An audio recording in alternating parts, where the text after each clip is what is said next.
नमस्कार, good morning, सुप्रभात। ओम श्री ब्रह्मानंदाय नमः। ओम श्री केशवानंदाय नमः। स्वागत है आप सभी लोगों का संविधान की इस अमृत कथा में। और आज हम लोग अब संविधान के अंतिम दौर में पहुंच चुके हैं। आखिरी के कुछ अनुच्छेद और प्रावधान हैं जिनकी हम लोग चर्चा करेंगे। और बहुत अच्छे तरीके से आप लोगों ने पूरे संविधान की चर्चा को सुना और बहुत सारे विषयों पर हमने बात की। जो भी लोग आज हमारे बीच में चर्चा में जुड़ रहे हैं उन सभी का स्वागत है। और जो मुख्य प्रावधान थे वो हमने पूरे कर लिए हैं। अब केवल कुछ विशेष उपबंध और संविधान संशोधन कैसे होता है ये बातें रह गई हैं और बाकी लगभग हम लोग कर चुके हैं। सो जो भी लोग जुड़ रहे हैं सभी का स्वागत है।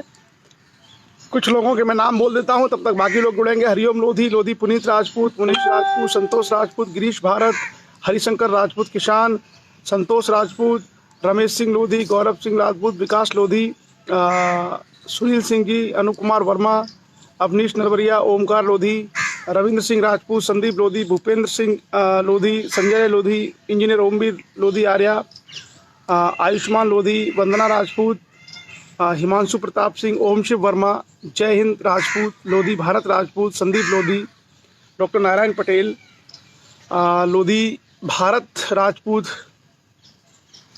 वंदना राजपूत, डॉक्टर सोमेंद्र कुमार, जीतू राजपूत, रामकिशन राजपूत, संदीप लोधी, शिव मोहन सिंह लोधी। तो चलिए, तो सभी लोग जुड़ जाए। और आज की जो हमारी परिचर्चा संविधान की होने वाली है उसमें जो बाद के कुछ उपबंध हैं 30 के आसपास वो बचे हैं, उसकी आज हम लोग चर्चा करेंगे। संतोष राजपूत, बजरंग लोधी, राम लोधी, ओम प्रकाश सिंगरौल, राम किशन राजपूत, नेहा राजपूत, जोगेंद्र राजपूत, ओम प्रकाश राजपूत जी, संजीव लोधी जी, मंजू दयाल जी, विनोद कुमार जी, उदय सिंह ग्वालियर से, शिव सिंह आर राजपूत।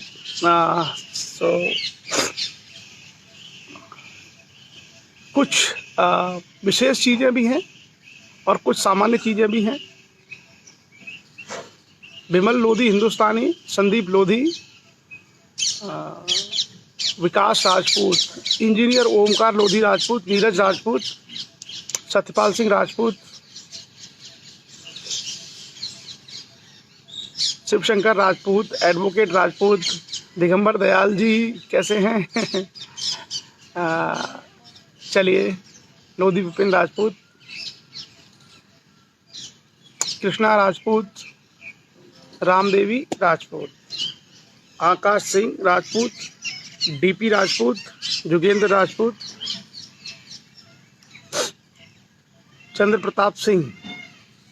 तो स्वागत है आप सभी लोगों का संविधान के इस विशेष सत्र में।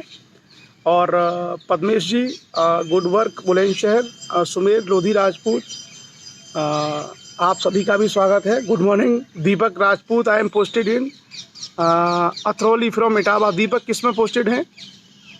अवधेश लोधी, लोधी भारत सिंह, इंजीनियर रवि कुमार सिंह, सुजीत सरवैया, अवधेश लोधी, वीरेंद्र राजपूत, बदायूं। जैसे ही 150 से ऊपर लोग होंगे हम लोग आरंभ कर देंगे। M K Rajput, welcome. Mahendra Pal Rajput ji Mahua से, गुड मॉर्निंग, स्वागत है आपका। Dharamveer Singh Verma, Pilibhit, Suman Singh Lodhi, Lodhi Bharat Rajput, Abhilash Rajput, so good morning, नमस्कार। और हरिमोहन राजपूत जी इटावा से, पूरन सिंह पटेल साहब लक्ष्य के राष्ट्रीय महामंत्री छत्तीसगढ़ रायपुर से, स्वागत है आपका, सुप्रभात। नरेंद्र वर्मा शाहजहांपुर से, देवेंद्र राजपूत नया खेड़ा दतिया, सुप्रभात देवेंद्र, हाउ यू। लोधी नितेश राजपूत, लोधी मनीष राजपूत,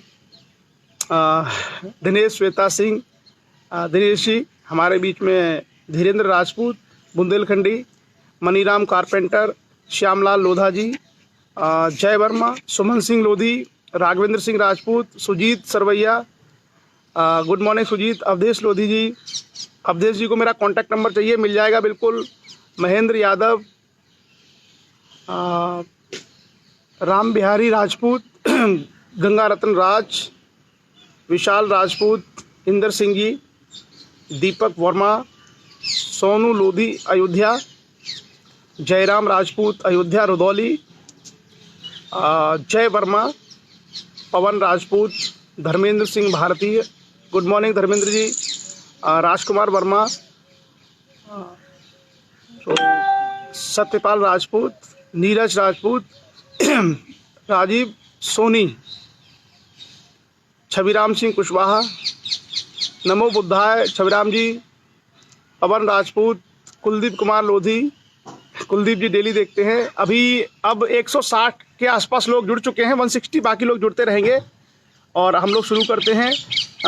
केशरी जंघेल, लाल सिंह लोधी, संजय, महेंद्र यादव, उसके अलावा मिथुन कुमार, गंगा रत्न राज, संदीप लोधी, भगवान सिंह लोधी ठाकुर। अच्छा, भगवान सिंह जी को ड्यूटी जाना है। Doctor Chandrashekhar Shastri, I want to join to educate, Dharmendra Singh Bharti, Vimlesh Kumar Lodhi, Rajkumar Lodhi, प्रणाम, रेबल मुकेश सेन, सुशील कुमार, कुलदीप प्रतिहार, ओम प्रकाश सिंह राजपूत जी हमारे झांसी से, प्रमोद लोधा राजपूत। सो चलिए, भारती राजपूत गुड मॉर्निंग, भंवर सिंह नरबरिया साहब good morning, Dushyant Lodhi good morning, Tushar Rajput, Karan Singh Rajput प्रमुख, एडवोकेट उमेश राजपूत, अजय सिंह राजपूत, दीपक राजपूत, पुष्पराज सिंह लोधी, मैयर पड़ता है सतना में, मैयर शायद कोई नया जिला बन गया है अब। पुष्पेंद्र राजपूत अटगांव, दुष्यंत लोधी, हेमलता लोधी, मिथुन कुमार,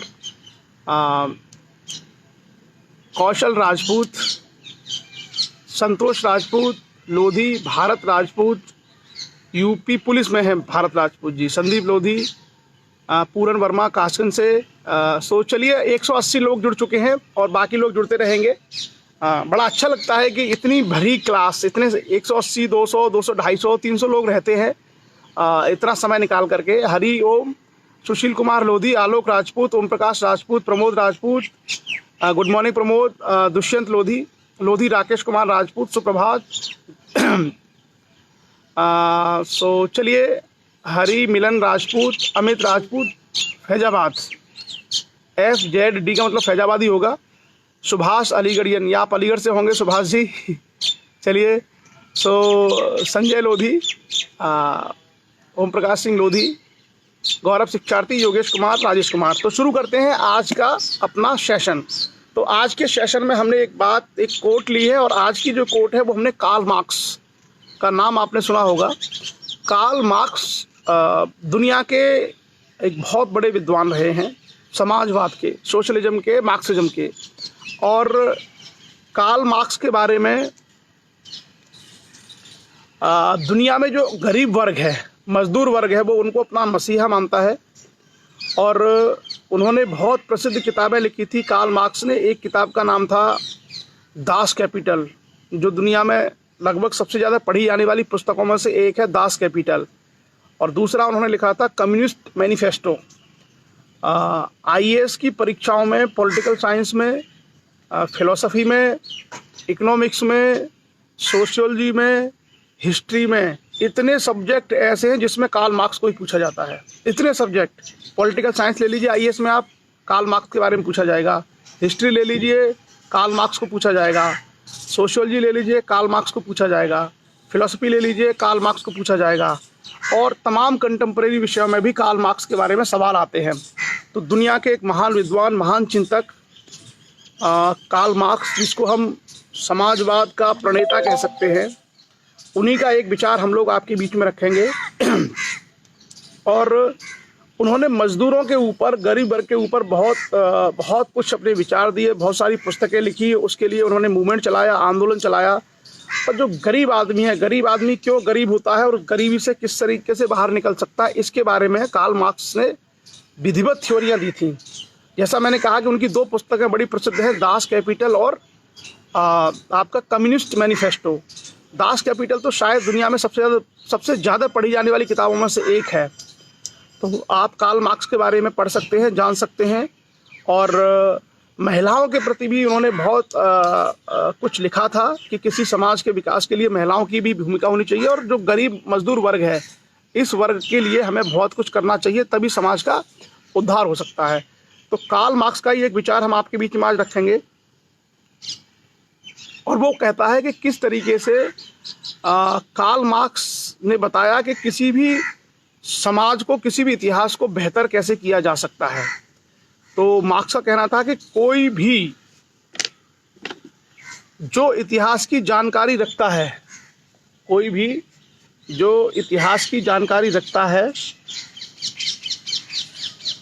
वो ये जानता है कि महान सामाजिक बदलाव बिना महिलाओं के उत्थान के संभव नहीं है। यानी किसी भी व्यक्ति ने अगर इतिहास को ठीक से पढ़ा है, किसी भी देश का इतिहास हो, दुनिया में किसी भी सभ्यता के बारे में हम चले जाएं, और इतिहास को यदि पढ़ा है, तो ये जान के चलिए कि बिना महिलाओं के उत्थान के किसी भी देश का विकास संभव नहीं है, कभी हुआ ही नहीं है अतीत में। और जिन जिन देशों ने, जिन जिन सभ्यताओं ने विकास किया है, वहाँ उन्होंने महिला उत्थान के लिए, महिला शिक्षा के लिए बहुत सारे काम हुए, केवल वही राष्ट्र विकसित हुए हैं। उसके बाद कार्ल मार्क्स साहब लिखते हैं, सामाजिक प्रगति महिलाओं की सामाजिक स्थिति, जिसमें बुरी दिखने वाली महिलाएं भी शामिल हैं, को देख करके मापी जा सकती है। यानी किसी भी समाज की समृद्धि कैसी होगी, कोई समाज कितना अच्छा होगा, कितना मजबूत होगा, ये उस समाज में महिलाओं की स्थिति क्या है। अगर महिलाएं उन्नत हैं, पढ़ी लिखी हैं, तो मापा जा सकता है कि समाज प्रगतिशील है। अगर महिलाओं की हालत बदतर है, तो उस समाज का हम अनुमान लगा सकते हैं कि उस समाज की स्थिति क्या है। क्लियर? सो मैं आपको इंग्लिश में भी पढ़ देता हूँ। Anyone who knows anything of history knows that great social changes are impossible without feminine upheaval. Social progress can be measured exactly by the social position of the fair sex, the ugly ones is included. तो मुझे लगता है बहुत ही महत्वपूर्ण सीख Karl Marx साहब ने दी है कि किसी भी समाज को अगर हमें मापना हो,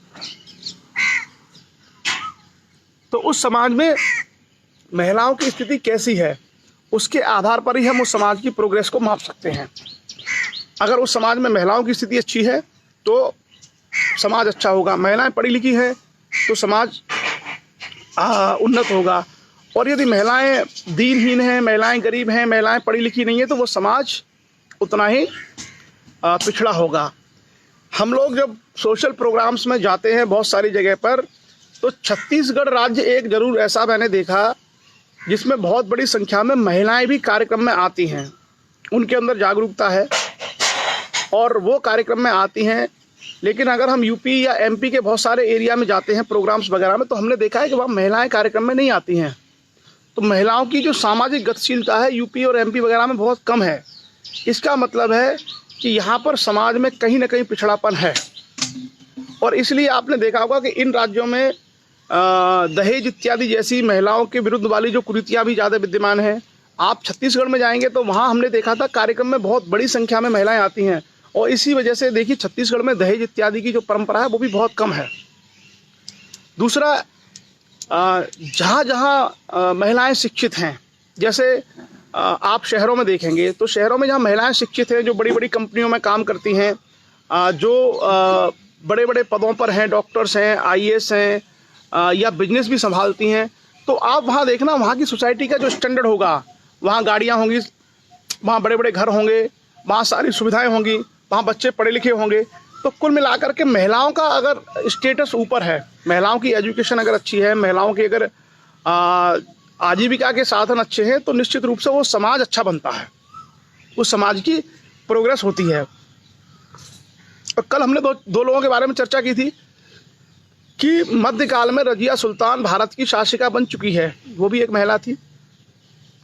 श्रीमती इंदिरा गांधी भारत की प्राइम मिनिस्टर बन चुकी हैं, वो भी एक महिला थी। प्रतिभा देवी पाटिल जो भारत की पूर्व राष्ट्रपति रह चुकी हैं, वो भी एक महिला थी। तो जब बड़े से बड़े पदों पर, आपने इसरो में देखा होगा, तमाम जगह बड़े बड़े पदों पर जब महिलाएं कार्य कर रही हैं, तो जो हमारा ग्रामीण क्षेत्र है, उस ग्रामीण क्षेत्र में महिलाओं की शिक्षा के प्रति वो पॉजिटिव अप्रोच नहीं है। इसी कारण से, और आपने देखा होगा कि समाज कभी भी प्रोग्रेस तब करेगा जब उस पूरे समाज के लोग आगे बढ़ेंगे। लेकिन अगर किसी समाज का 50% हिस्सा पीछे छूट जाए तो उसकी तरक्की भी 85% होगी, क्योंकि 50% तो लोग तो पीछे रह गए। बाकी 50% लोग कितना आगे बढ़ पाते हैं, उसमें से मान लीजिए 10% 20% आगे बढ़ पाए, तो समाज में 100 लोगों में से केवल 20% लोग ही आगे बढ़ पाएंगे। क्लियर? तो किसी भी समाज के पूर्ण विकास के लिए आवश्यक होता है कि जो महिलाएं हैं उनकी शिक्षा के लिए, उनकी एजुकेशन के लिए हम लोग सब लोग काम करें। और जितना ज़्यादा उनकी एजुकेशन होगी, जितना वो अपने पैरों पर खड़ी होगी, उतना ही वो समाज समृद्धशाली होगा, सुशिक्षित होगा, सशक्त होगा, सक्षम होगा। और इसको लेकर के बहुत पूर्वाग्रह रहे हैं, खास करके मध्यकाल में। जो मध्यकालीन भारत का इतिहास है, इसमें देखना वीमेन एजुकेशन के लिए कुछ नहीं हुआ है। प्राचीन काल में तो थोड़ा बहुत था, लेकिन मध्यकाल में महिला शिक्षा के लिए कोई भी काम नहीं हुआ। और इसी कारण से आपको देखना पड़ेगा कि ज्योतिबा फुले जब आए थे, तो ज्योतिबा फुले और उनकी जो पत्नी थी सावित्रीबाई फुले, उन्होंने महिलाओं के लिए स्कूल्स खोलना शुरू किए थे। उससे पहले कोई राजा महाराजा या किसी के जेहन में ये नहीं था कि वीमेन एजुकेशन की बात की जाए। तो हम सब लोगों को अब क्योंकि देश में डेमोक्रेसी है, आज़ादी है, और ऐसे में सब लोगों को ये अधिकार है कि सभी लोग महिला शिक्षा के प्रति उनके अधिकारों को दिलवाएं, और जो प्रावधान, जो व्यवस्थाएं हो सकती हैं जिस रूप से भी, वो करवाएं।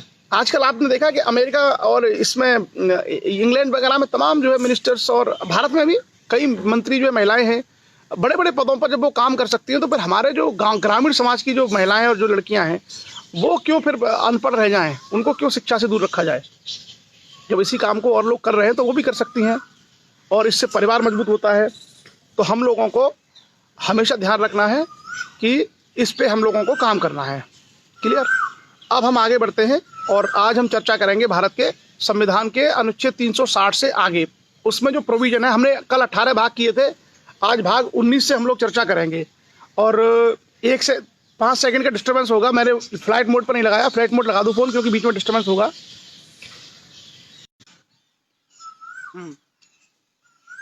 क्लियर?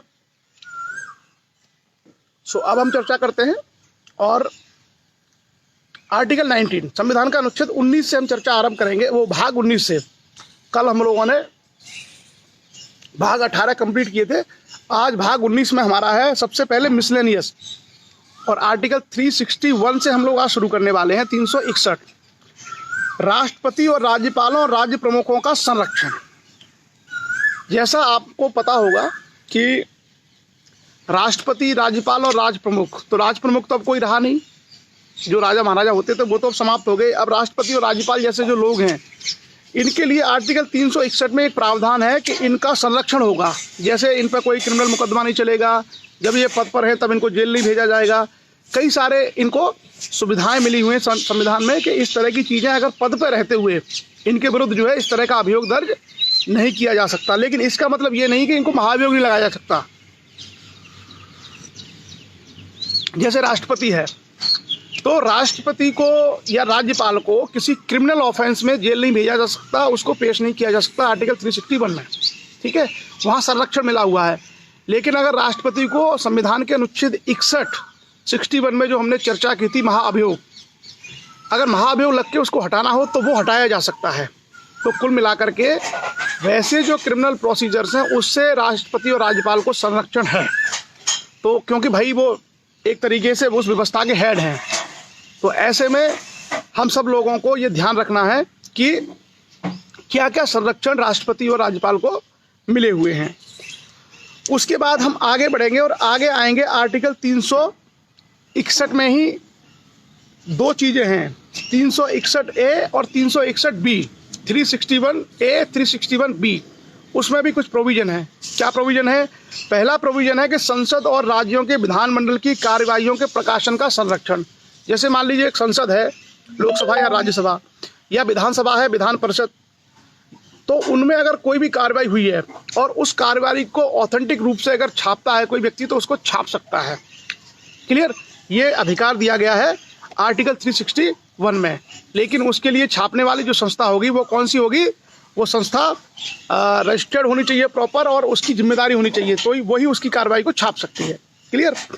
उसके बाद आता है आर्टिकल 361B, 361B। वो ये कहता है कि लाभप्रद राजनीतिक पद पर नियुक्ति के लिए निरर्हता, मतलब डिस्क्वालिफिकेशन फॉर अपॉइंटमेंट और रेम्युनरेटिव पॉलिटिकल पोस्ट। तो इसका मतलब है कि अगर किसी व्यक्ति को पहले डिस्क्वालीफाई कर दिया है तो वो कोई पॉलिटिकल पोस्ट पर भी नहीं आ सकता। अगर पहले डिस्क्वालीफाई कर दिया है कोई पोस्ट ग्रहण करने के लिए, तो आगे चल करके वो पॉलिटिकल पोस्ट भी होल्ड नहीं कर सकता, उस पर भी वो नहीं आ सकता। ये आर्टिकल 362 खा यानी 362B में ये बात कही गई है। तो डिस्क्वालिफिकेशन का मतलब है कि वो उसके लिए फिर एलिजिबल नहीं रहेगा।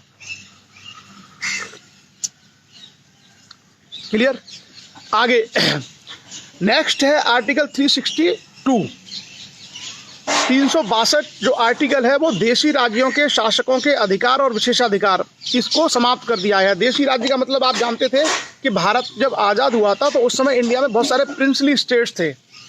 प्रिंसली स्टेट मतलब राजा महाराजा जो होते थे। भारत में दो तरह के राज्य थे, एक तो ब्रिटिश सरकार के जो अधीन थे, लगभग 2/3 भारत अंग्रेजों के अधीन था जब देश आज़ाद हुआ था, और बाकी 1/3 हिस्से में राजा महाराजे थे, तो उनको कहा जाता था प्रिंसली स्टेट्स। तो आर्टिकल 362 में पहले ये प्रावधान था कि देशी राज्यों के शासकों के अधिकार और उनको भी कुछ विशेषाधिकार थे। जो भारत में राजा महाराजा थे, जिनको बाद में आपने देखा होगा कि सरदार वल्लभ भाई पटेल ने तमाम रियासतों को भारत में मिला लिया था। 562 के आसपास रियासतों को उन्होंने मिला करके एक भारत का निर्माण किया था। तो जब उन रियासतों को मिलाया गया था तो उस समय कुछ एग्रीमेंट, कुछ कॉन्ट्रैक्ट हुए थे कि भाई हम तुम्हारी रियासत को भारत में मिला रहे हैं, लेकिन तुमको कुछ सुविधाएं और कुछ तुमको विशेषाधिकार देंगे। लेकिन ये क्या हुआ कि संविधान में 26वां संशोधन हुआ 1971 में। पता है कौन थी देश की प्राइम मिनिस्टर उस समय? श्रीमती इंदिरा गांधी। और उनने जो है राजा महाराजाओं को मिलने वाले सारे जो विशेषाधिकार थे, सारे के सारे विशेषाधिकारों को समाप्त कर दिया। तो 362 में अब कुछ भी नहीं है। क्लियर? आगे हम पढ़ेंगे आर्टिकल 363। आर्टिकल 363 ये कहता है कि bar to interference by courts in disputes arising out of certain territories agreement etcetera. यानी भारत सरकार कोई करार करती है, कोई एग्रीमेंट करती है, कोई संधि करती है किसी दूसरे देश के साथ में, तो ऐसे मामलों में कोर्ट हस्तक्षेप नहीं कर सकता। ये कोर्ट का काम नहीं है, ये भारत सरकार का और संसद का कार्य है। तो आर्टिकल 363 यानी 363 ये कहता है कि भारत सरकार आज कुछ संधि करती है, कुछ एग्रीमेंट करती है, और उसको लेकर के अगर कोई डिस्प्यूट है, कोई मसला है, तो भारत का कोर्ट उसके बारे में बात नहीं करेगा, वो सरकारों का मामला है। तो एक तरीके से ये विषय किसका है? संप्रभुता का। और इससे एक बात भी सिद्ध हो गई है कि भारत के बाहर के जो मामले हैं, भारत को जैसे अमेरिका से, पाकिस्तान से, रूस से, चीन से कोई अगर मामला करना है तो वहाँ पर कोर्ट सुप्रीम नहीं है, भारत का कोर्ट उसमें नहीं कुछ करेगा, उसको भारत की सरकार करेगी। इसलिए मैंने कहा था कि भारत में जो संसद है, पार्लियामेंट है, वो सबसे पावरफुल संस्था है। भारत की जो पार्लियामेंट है वो भारत की सबसे पावरफुल संस्था है। वैदेशिक मामले हो, तमाम मामलों को कौन देखता है? भारत की संसद देखती है। क्लियर? आगे हम बढ़ते हैं आर्टिकल 363 में एक और चीज आई थी 360A या 361 का। उसमें क्या था कि जो राजा महाराजाओं को प्रीवी पर्स दिए गए थे। प्रीवी पर्स का मतलब जानते हो? प्रीवी पर्स का मतलब होता है कुछ ऐसी धनराशि जो राजाओं को दी जाती थी जब देश आज़ाद हुआ था।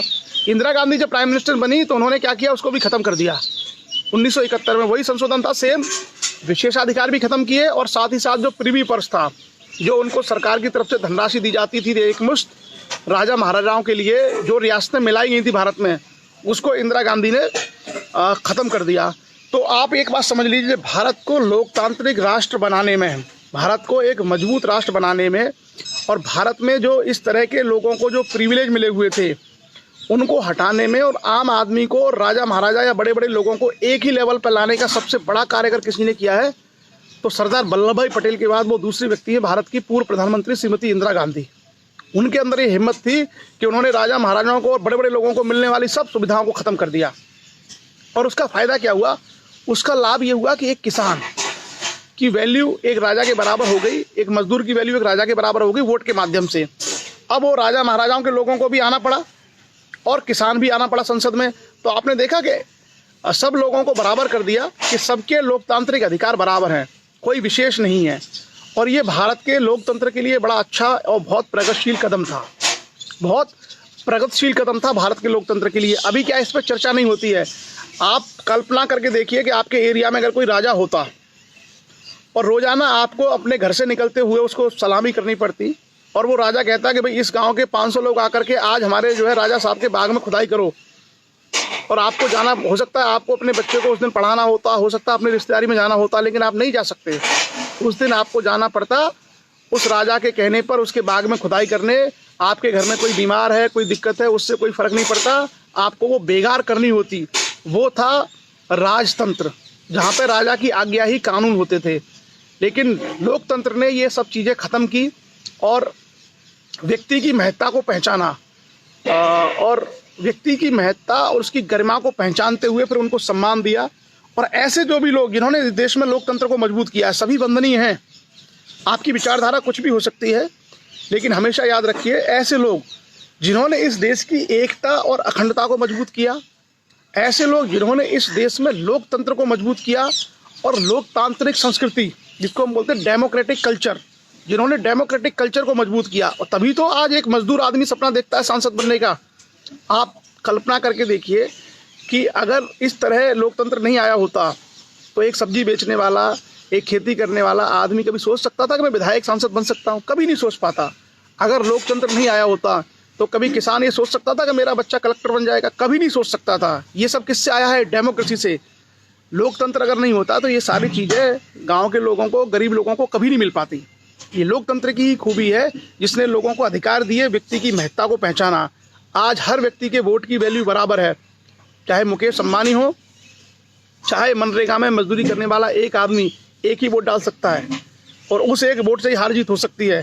तो सब जो है बराबर किया। लेकिन व्यवहारिक स्तर पर अभी भी बहुत सारी समस्याएं हैं, लेकिन फिर भी संवैधानिक प्रावधानों में बहुत सारी चीज़ें अच्छी हुई हैं और हमें हमेशा आशान्वित होना चाहिए, हमें हमेशा पॉजिटिव होना चाहिए कि इससे देश में चीज़ें और धीरे धीरे आने वाले समय में बेहतर होंगी। लेकिन उनको बेहतर होने के लिए आवश्यक है कि आप सब लोग सजग रहें, आप सभी लोग जागरूक रहें। लोकतंत्र क्या है? बेसिकली लोकतंत्र यानी डेमोक्रेसी लोगों की व्यवस्था है। लोग अपनी व्यवस्था को बनाते हैं और लोग अगर सतर्क हैं तो अपनी व्यवस्था बेहतर बना सकते हैं, उसमें लगातार सुधार कर सकते हैं, अपना हिस्सेदारी ले सकते हैं। और अगर लोग जागरूक नहीं रहे, लोग अगर सक्रिय नहीं रहे, लोग अगर समझदार नहीं बने, तो वो जो लोकतंत्र है, लोकतंत्र उनके हाथ से निकल जाएगा और उसको फिर कुछ लोग ही संचालित करने लगेंगे। और अक्सर बिहार में आपने यही देखा होगा, बिहार में आपने ये देखा होगा कि बहुत सारे जो लोग हैं जिनको लोकतंत्र के माध्यम से अपना विकास करने का अवसर मिलना चाहिए था, वो उस प्रक्रिया का प्रत्यक्ष हिस्सा नहीं बन पाते। वजह वही है कि उनके अंदर जागरूकता, उनके अंदर एजुकेशन और सक्रियता नहीं है। तो अगर आप जागरूक नहीं है, आप एजुकेटेड नहीं है, आप सक्रिय नहीं है, तो आप फिर आपको जो मिली हुई चीज़ है, जो इतनी बड़ी संपत्ति आपको मिली है लोकतंत्र के रूप में, अपने अधिकारों के रूप में, आप उसको एक्सरसाइज, उसका प्रयोग आप नहीं कर पाएंगे और उसी का नुकसान होता है। उसी का नुकसान क्या होता है कि फिर जो सक्रिय है, जो चालाक है, वो उसको संचालित करते हैं। तो हम सभी लोगों को इस बात को लेकर के निरंतर सतर्क रहने की आवश्यकता है। मतलब भारत के नहीं, दुनिया के इतिहास में, पूरी दुनिया के इतिहास में डेमोक्रेसी से बढ़िया कोई सिस्टम कभी आज तक रहा नहीं। लोकतंत्र से पहले जितनी व्यवस्थाएं थी, चाहे वो धर्मतंत्र था, चाहे वो सामंतवाद था, चाहे वो राजतंत्र था, चाहे वो अल्पतंत्र था, ये सिस्टम थे व्यवस्था के, उन सारे व्यवस्थाओं में मनुष्य के साथ भेदभाव होता था, बिल्कुल क्लियरली कह करके। शोषण था, अत्याचार था। लेकिन लोकतंत्र ने नागरिक बनाया, उन लोगों ने लोगों को प्रजा बनाया था।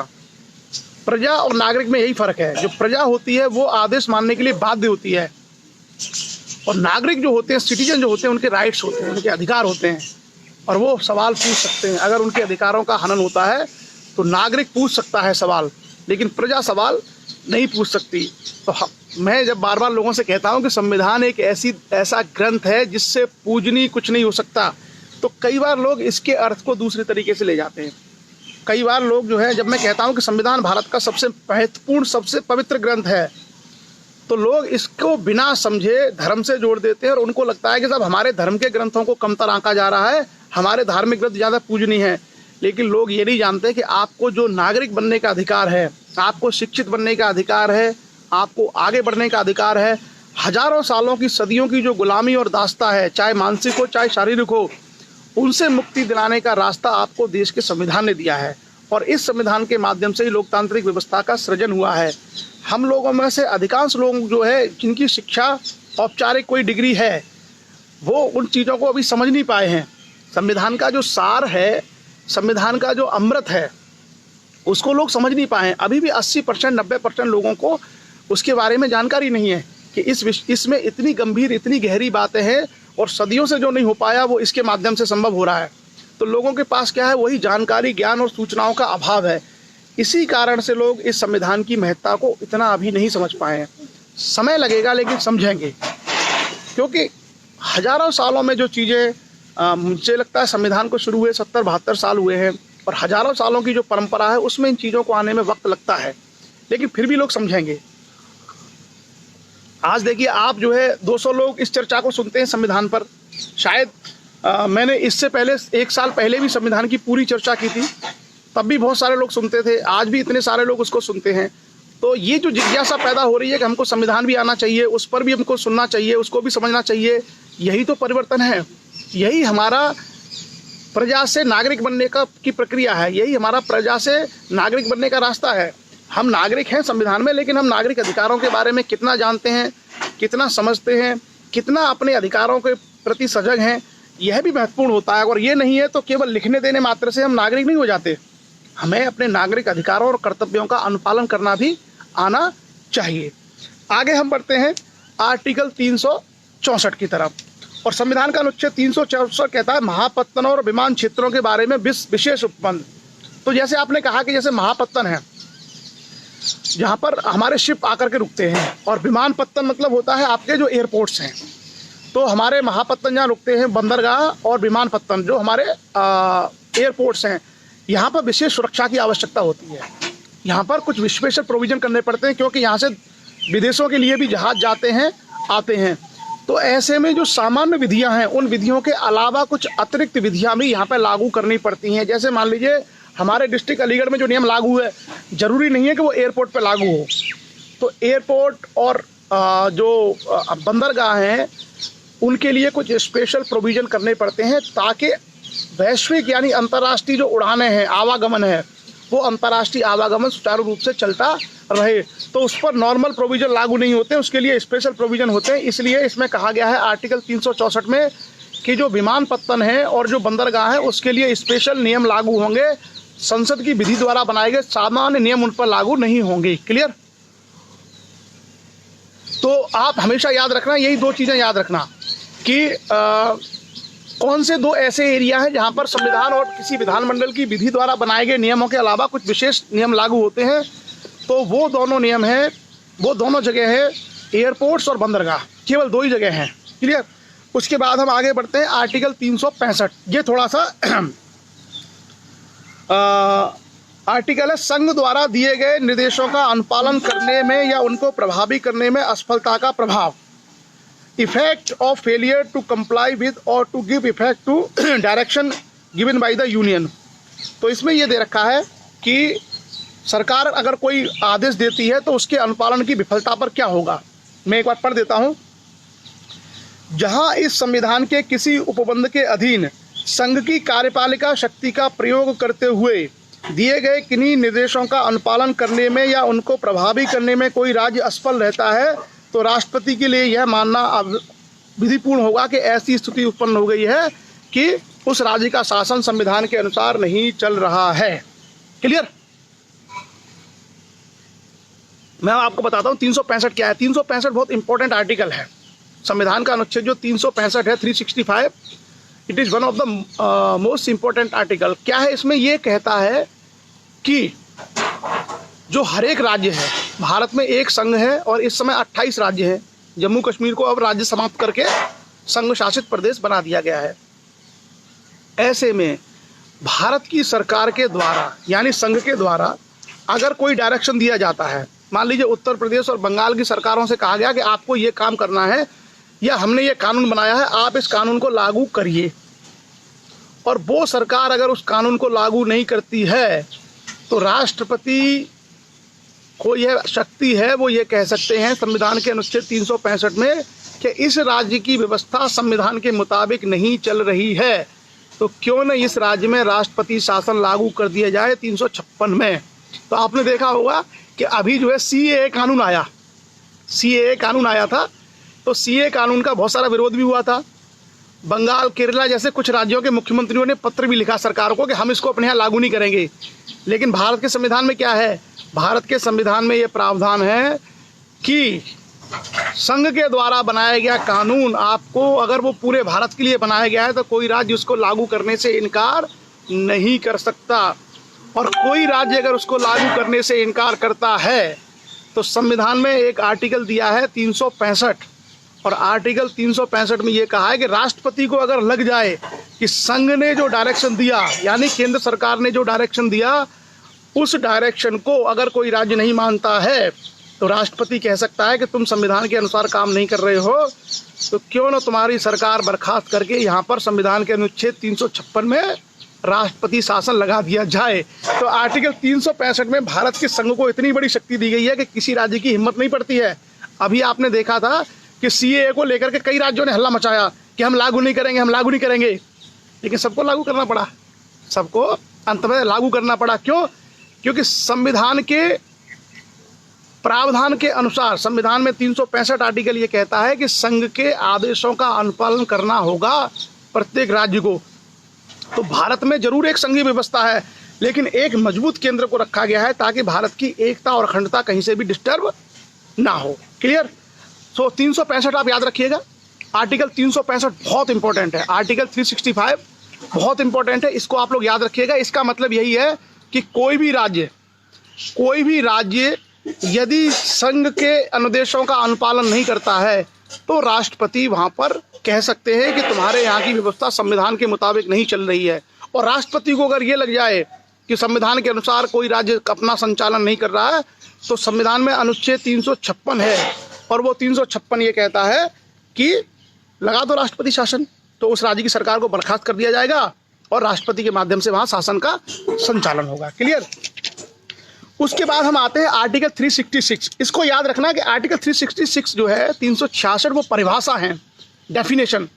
अब डेफिनेशन बहुत सारी चीज़ों की हैं, तो संविधान में कुछ जगह परिभाषाओं के बारे में है, लेकिन संविधान का अनुच्छेद जो 366 है वो पूरी तरीके से परिभाषाओं के बारे में है।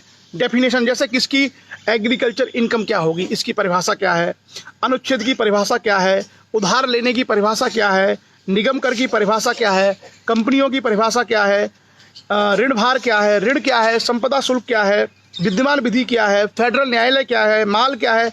यानी जो शब्दों का प्रयोग संविधान में किया गया है उन्हीं सारे शब्दों की व्याख्या करने के लिए संविधान में 366 अनुच्छेद में एक अनुच्छेद डाला गया है जिसमें लिखा है परिभाषाएं। तो जो कठिन शब्द संविधान में प्रयोग हुए हैं उसके संबंध में संविधान में 366 अनुच्छेद में है परिभाषाएं। तो आप लोग केवल इतना याद रखना कि आर्टिकल 366 में अलग अलग डेफिनेशन है, हम उसके अंदर नहीं जाएंगे, बहुत सारी चीज़ों की परिभाषाएं उसमें दी हुई हैं। उसके बाद हम आगे बढ़ते हैं और आगे हम आएंगे आर्टिकल 367 में है इंटरप्रिटेशन, उसको बोलते हैं निर्वचन। इंटरप्रिटेशन का मतलब होता है व्याख्या। तो संविधान में कुछ भी ऐसा है उसकी व्याख्या जो है दी गई है संविधान के अनुच्छेद 367 में। क्लियर? सो वो एक प्रावधान है, छोटा सा प्रावधान है। अब आता है संविधान का भाग 20। 19 हमने कंप्लीट कर लिया और अब आता है संविधान का भाग 20 पार्ट 20। और पार्ट 20 कहता है संविधान संशोधन। ये बहुत इंपॉर्टेंट है। संविधान में संशोधन कैसे होगा? संविधान में संशोधन, अब संविधान बन गया था 26 जनवरी 1950 को लागू भी हो गया, लेकिन संविधान जब बनाया गया होगा 1950 में तो इस बात को उन्होंने ध्यान में रखा होगा संविधान बनाने वालों ने कि भाई भविष्य में क्या परिस्थितियां होंगी, किस तरह की समस्याएं उभरेगी, तो आगे आने वाली पीढ़ियों को हम ये प्रबंध करके जाएं कि अगर उनको ये संविधान में कोई संशोधन करना पड़े कोई बदलाव करना पड़े तो वो लोग कर सकें। ऐसा ना हो कि हम आज लिख के चले गए और बाद में उसमें कोई बदलाव ही नहीं हो। बहुत सारी परिस्थितियां बदलती रहती है समय के अनुसार। तो संविधान में क्या प्रावधान किया? आर्टिकल 368 है संविधान का भाग 20, संविधान का भाग 20 में है संविधान में संशोधन कैसे करते हैं। Amendment of the constitution part 20। मैंने कहा था संविधान में कुल 20 भाग हैं, कुल 20 भाग हैं और आज हम बात कर रहे हैं 22। संविधान में कुल 22 भाग हैं और आज हम लोग बात कर रहे हैं संविधान के भाग 20 पर आ गए। 19 पूरे हो गए, 20 पर हम लोग आ गए। तो 20 कहता है कि संविधान में संशोधन कैसे होगा। तो आप जानते हो कि संविधान में 3 तरह के सब्जेक्ट होते हैं। एक सब्जेक्ट होता है जो संघ का विषय है, जिसको बोलते हैं सेंट्रल लिस्ट, उस पर कानून बनाने की शक्ति संसद को होती है। एक सब्जेक्ट ऐसा होता है जिसको बोलते हैं राज्य सूची, तो उस पर राज्य की सरकारों को कानून बनाने की शक्ति होती है। एक और सूची होती है जिसको कहते हैं समवर्ती कॉन्क्रीट लिस्ट, इसमें कानून बनाने की जो शक्ति है वो दोनों को होती है, संविधान संघ को भी और राज्यों को भी। अब देखिए, संविधान पूरे देश पर लागू होता है, संघ पर भी लागू होता है और राज्यों पर भी लागू होता है। अब अगर संविधान में कोई संशोधन करना हो तो क्या उसकी प्रक्रिया होगी, कैसे उसको किया जाएगा? आर्टिकल 368 संविधान का अनुच्छेद 368 बहुत काम का है, बहुत महत्वपूर्ण है। आप लोग थोड़ा सा ध्यान से इसको सुनिएगा। क्या प्रावधान है? 368 ये कहता है कि इस संविधान में किसी बात के होते हुए भी संसद अपनी संविधायी शक्ति का प्रयोग करते हुए इस संविधान के किसी उपबंध का परिवर्तन या निरसन के रूप में संशोधन इस अनुच्छेद में अधिकथित प्रक्रिया के अनुसार कर सकेगी। मैं आपको इंग्लिश पढ़ता हूं, थोड़ा समझने का प्रयास करना, फिर मैं उसको एक्सप्लेन करूंगा। Notwithstanding anything in this constitution, Parliament may, in exercise of its constitutional power, amend by way of addition, variation or repeal any provision of this constitution in accordance with the procedure laid down in this article। इसका मतलब यह है कि भारत में केवल और केवल संसद को शक्ति है कि संसद ही संविधान में संशोधन कर सकती है। ना तो राज्य कर सकते हैं, ना राज्यपाल कर सकते हैं, ना सुप्रीम कोर्ट कर सकता है, ना हाई कोर्ट। अगर भारत के संविधान में कोई संशोधन कर सकता है तो वो शक्ति किसके पास है? भारत की संसद के पास है। और क्या संशोधन संसद कर सकती है? संसद संविधान के किसी भी उपबंध में, किसी भी भाग में कुछ जोड़ सकती है, उससे कुछ हटा सकती है, या पूरा का पूरा अनुच्छेद ही समाप्त कर सकती है। यानी कुछ उसमें जोड़ सकती है, कुछ उसमें बदलाव कर सकती है, या कुछ उसको हटा सकती है। तो ये पावर है भारत की संसद के पास। और संसद में आपको फिर से बता दूं, संसद का मतलब होता है लोकसभा, राज्यसभा और राष्ट्रपति, तीनों को मिलाकर के संसद कहा जाता है। कभी अगर हम संसद की बात करें तो आप केवल उसको लोकसभा या राज्यसभा मत समझ लीजिएगा। संसद का मतलब ही है कि उसमें तीनों सदन, लोकसभा, राज्यसभा और राष्ट्रपति। तो भारत की जो संसद है, मैंने कहा ना कि भारत में सुप्रीम बॉडी संसद है, भारत में सुप्रीम जो संस्थान है वो बेसिकली संसद है। तो संसद संशोधन कर सकती है किसमें? भारत के संविधान में। अब कैसे करेगी वो प्रक्रिया नीचे दी हुई है, और उस प्रक्रिया के बारे में आपसे, कोई बात नहीं, धूप अभी चली जाएगी, अभी धूप थोड़ा सा चली जाएगी। अब ठीक है, थोड़ा ज़्यादा हो रही थी, अब ठीक है। सो क्या है प्रक्रिया? अब प्रक्रिया की हम बात करेंगे। संविधान में संशोधन का आरंभ जो है संसद के किसी भी सदन में हो सकता है, यानी लोकसभा में भी बिल आ सकता है शुरुआत में, या राज्यसभा में भी। तो ऐसा कोई नहीं है कि संविधान में संशोधन करना हो तो वो बिल केवल लोकसभा में आएगा या केवल राज्यसभा में आएगा। संविधान संशोधन का विधेयक संसद के किसी भी सदन में पुनः स्थापित यानी इंट्रोड्यूस किया जा सकता है, ठीक है। और वो विधेयक जो संसद का बहुमत है, मतलब उस सदन का जो बहुमत है, उस बहुमत के द्वारा कम से कम बहुमत, जैसे 545 हैं लोकसभा में, तो कम से कम 273, और मान लीजिए किसी दिन मत देने वाले 500 उपलब्ध है तो 500 का 2/3, 500 का 2/3, तो कुल का बहुमत और उपस्थित और मत देने वाले के 2/3 बहुमत से अगर पारित हो जाता है दोनों सदनों के द्वारा, तो राष्ट्रपति के पास जाता है और फिर राष्ट्रपति उस पर अपना हस्ताक्षर करते हैं और वो संविधान में संशोधन हो जाता है। क्लियर? परंतु ऐसा संशोधन, कुछ चीजें ऐसी हैं जिसके बारे में ये प्रक्रिया अपनाई नहीं जाएगी। कुछ ऐसे प्रोविजन है जिसके बारे में कुछ अलग प्रक्रिया होगी। कौन से प्रोविजन है? अनुच्छेद 54 और 55। आपको याद होगा राष्ट्रपति के बारे में, राष्ट्रपति के निर्वाचन की प्रक्रिया है अनुच्छेद 54-55। अनुच्छेद 73, 162, 241 और संविधान का भाग 5, 4, भाग 6 और उसके अलावा 7वीं अनुसूची जो है राज्यों के, केंद्र राज्यों के बारे में है। और संसद में राज्यों का प्रतिनिधित्व, यानी किस राज्य के कितने लोग संसद में जाएंगे उसके बारे में जो प्रोविजन है। ये जो सारी चीजें हैं, इन सारी चीजों में अगर बदलाव करना हो, जैसे मान लीजिए राष्ट्रपति पूरे भारत का है, उपराष्ट्रपति पूरे भारत, ये क्या बोलते हैं आपका जो आपके जो 7वीं अनुसूची के जो विषय हैं वो केंद्र राज्यों के बीच के हैं। संसद में जो राज्यों का प्रतिनिधित्व होगा कि किस हाउस में कितने लोग किस राज्य से जाएंगे, वो सारे के सारे मामले राज्य से जुड़े हुए हैं, यानी राज्य का भी उसमें विषय आ जाता है। तो ऐसा अगर संशोधन करना हो, मान लीजिए जैसे हमें राष्ट्रपति की निर्वाचन की प्रक्रिया मान लीजिए बदलनी है, संविधान में संशोधन करके अनुच्छेद 54 बदलना है या 55 बदलना है, तो आर्टिकल 54 और 55 जब बदलेंगे, या कोई ऐसा विषय जिसमें राज्य का मसला जुड़ा हुआ है, राज्यों का, जैसे जो 7वीं अनुसूची है, या मान लीजिए किसी राज्य का संसद में कितना प्रतिनिधित्व होगा, अगर उसमें कोई बदलाव करना है, तो ऐसा अगर संविधान में संशोधन करना हो तो कम से कम आधे राज्य कम से कम का मतलब क्या हुआ कि भारत में कुल मिलाकर के कितने राज्य हैं? अभी 28 हैं।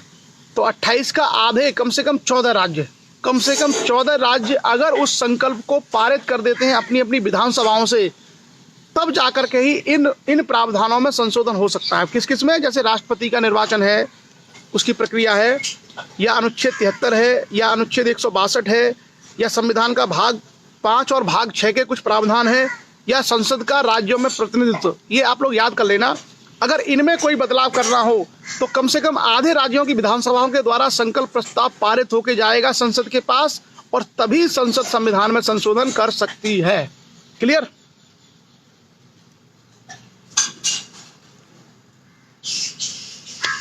अच्छा, दूसरा एक और चीज है, एक सुप्रीम कोर्ट ने एक डिसीजन दिया है, शायद 1994 में है, या मैं अभी उसको बता दूंगा कौन सा निर्णय है। एक सुप्रीम कोर्ट ने यह निर्णय दिया है कि संविधान में संशोधन करने की शक्ति संसद की है, मतलब कर सकती है संसद, जहां चाहे वहां कर सकती है। क्लियर? संविधान में संशोधन कहीं भी कर सकती है संसद, लेकिन संसद संविधान का जो मूल ढांचा उसमें कभी संशोधन नहीं कर सकती। मतलब जैसे अगर संविधान के में दे रखा है कि लोगों के जीवन का अधिकार, या संविधान की प्रस्तावना, या कोई भी ऐसा प्रावधान जो लगता है कि इस संविधान का मौलिक ढांचा है, मूल ढांचा है, बेसिक स्ट्रक्चर है, तो संसद उसमें संशोधन नहीं कर सकती। और अगर संशोधन ऐसा करेगी संसद, तो उसको सुप्रीम कोर्ट असंवैधानिक घोषित कर सकता है। अच्छा, सुप्रीम कोर्ट के पास पावर क्या है? एक्चुअली सुप्रीम कोर्ट के पास पावर यह है कि कानून बनाने की और संविधान संशोधन करने की सारी शक्तियां संसद के पास हैं, लेकिन कोई भी कानून संविधान सम्मत है या नहीं, कोई भी संशोधन संविधान के मुताबिक है या नहीं, कोई भी संशोधन संविधान के मूल ढांचे के खिलाफ तो नहीं है, अगर ऐसा कोई विषय आता है तो भारत के सर्वोच्च न्यायालय को यह अधिकार है कि वो उसको असंवैधानिक घोषित कर दे। तो संविधान में विधि बनाने का, संशोधन करने की शक्ति संसद के पास है, लेकिन संविधान की व्याख्या करने की जो शक्ति है वो संसद की नहीं है। संविधान की व्याख्या करने की शक्ति भारत के सर्वोच्च न्यायालय को है। इसलिए भारत के सुप्रीम कोर्ट को संविधान का कस्टोडियन भी कहा जाता है, संरक्षक। अगर कभी आपसे पूछा जाए कि भारत के संविधान का संरक्षक कौन है, तो भारत के संविधान का संरक्षक संसद नहीं है। भारत के संविधान का संरक्षक यानी उसका कस्टोडियन भारत का सुप्रीम कोर्ट है, उच्चतम न्यायालय है। तो संविधान के अगर किसी भी प्रोविजन से छेड़छाड़ होगी, किसी भी प्रोविजन से अगर छेड़छाड़ होगी, तो सुप्रीम कोर्ट संज्ञान ले सकता है उस पर। और आप जो है, कोई भी संसद में कोई भी सरकार, किसी भी पार्टी की सरकार हो, मनमाने संशोधन नहीं कर सकती है। आप संविधान के बेसिक स्ट्रक्चर है जो, उसको कभी नहीं छेड़ सकते। क्लियर? आगे हम बढ़ते हैं। ये हमने देखा संविधान का आर्टिकल 368 के किस तरीके से संशोधन होते हैं। दो प्रक्रिया है, एक जो राज्यों के विषय संबंधित नहीं है उसमें डायरेक्ट पार्लियामेंट कर देगी, और जहां राज्यों के मसले जुड़े हुए हैं जिसकी मैंने जिक्र किया आर्टिकल 54, 55, भाग 5, भाग 6, राज्यों का संसद में प्रतिनिधित्व, ऐसे अगर मामले आएंगे तो आधे राज्यों की विधानसभाओं से कम उसको पहले पारित होना चाहिए। क्लियर। संविधान के मूल ढांचे में बहुत सारी चीजें हैं, जैसे भारत का लोकतांत्रिक स्वरूप, डेमोक्रेटिक जो भारत का स्वरूप है, ये मूल ढांचा है। आप भारत में संविधान में संशोधन करके लोकतांत्रिक चीजों को खत्म नहीं कर सकते कभी भी।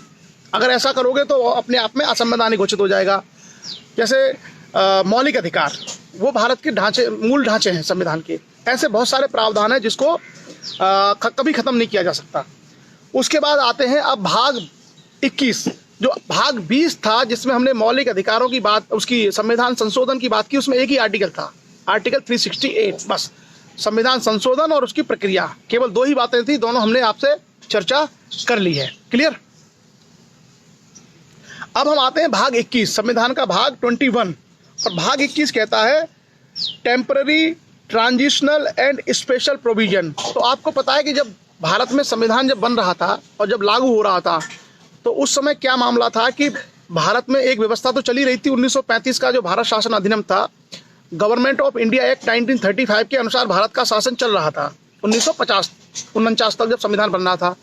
तो आपने देखो तब भी अधिकारी तो होते ही होंगे, अलग अलग विभाग होते थे, उनके अधिकारी होते थे, बहुत सारी चीज़ें पहले भी चली रही थी भारत में। अचानक तो है नहीं कि सबको एकदम जैसे कोई पोस्ट है उसको हटा दिया और हमने 26 जनवरी से सारी पोस्ट नहीं डाल दी, ऐसा तो नहीं है। तो जो पहले से चले आ रहे थे, चाहे कोई भी पोस्ट हो, उसके संबंध में जो प्रोविजन थे उनको कंटिन्यू किया गया। तो इसलिए इसका नाम है अस्थाई। मतलब ये सारे के सारी जो चीज़ें थी वो टेम्परेरी हैं, आगे नई चीज़ें आ जाएगी, और संक्रमणकालीन, ट्रांजिशनल है, यानी एक फेज से दूसरे फेज में हम एंट्री कर रहे हैं। क्लियर। और क्या है, स्पेशल प्रोविजन है। ये सारे प्रोविजन क्या है, स्पेशल है, ऐसा नहीं है कि ये हमेशा रहेंगे। क्लियर। सो आगे हम क्या क्या प्रोविजन है, जैसे जम्मू कश्मीर राज्य के बारे में अस्थायी उपबंध। तो जम्मू कश्मीर जो राज्य था जिसमें धारा 370 थी, उसमें आपको पता है कि अस्थायी उपबंध थे, उसको जो सुविधाएं दी गई थी वो टेम्परेरी थी। और अब जो है आर्टिकल 370 को हटा दिया है, वो आप सब लोगों ने देख लिया। उसका एक अलग झंडा, अलग संविधान, कई सारी चीज़ें थी उसके बारे में दे रखी थी, वो सब खत्म कर दिया है। 370 पे हम चर्चा नहीं करेंगे क्योंकि 370 अब हटा दिया है, निरसित हो गया। आप उसका कोई 370 का कोई इंपॉर्टेंट संविधान में नहीं है।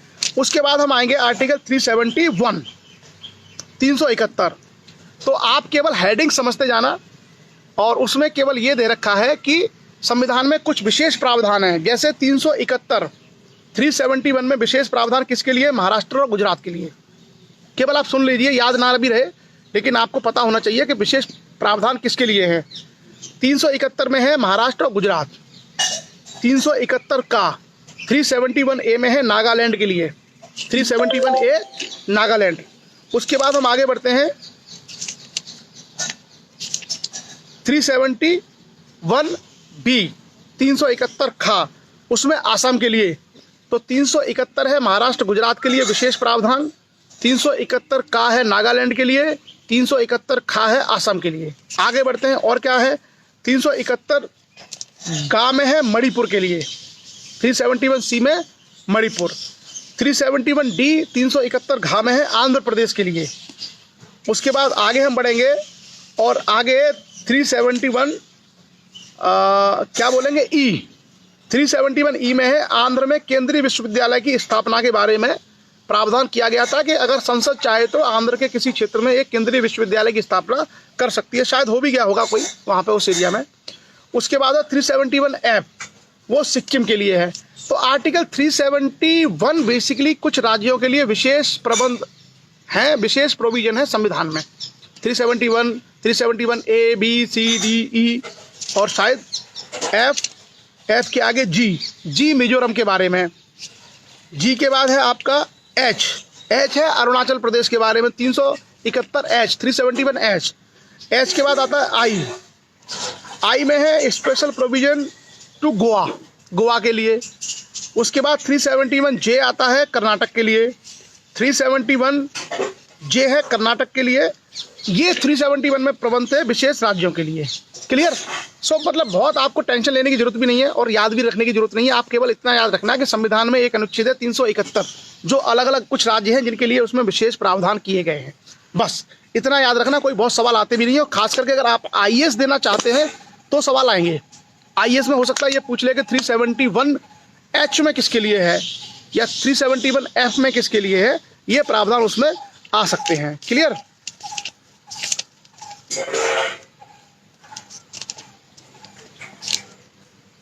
हाँ, 371 हम भूल गए थे, 371F में सिक्किम के लिए। क्लियर?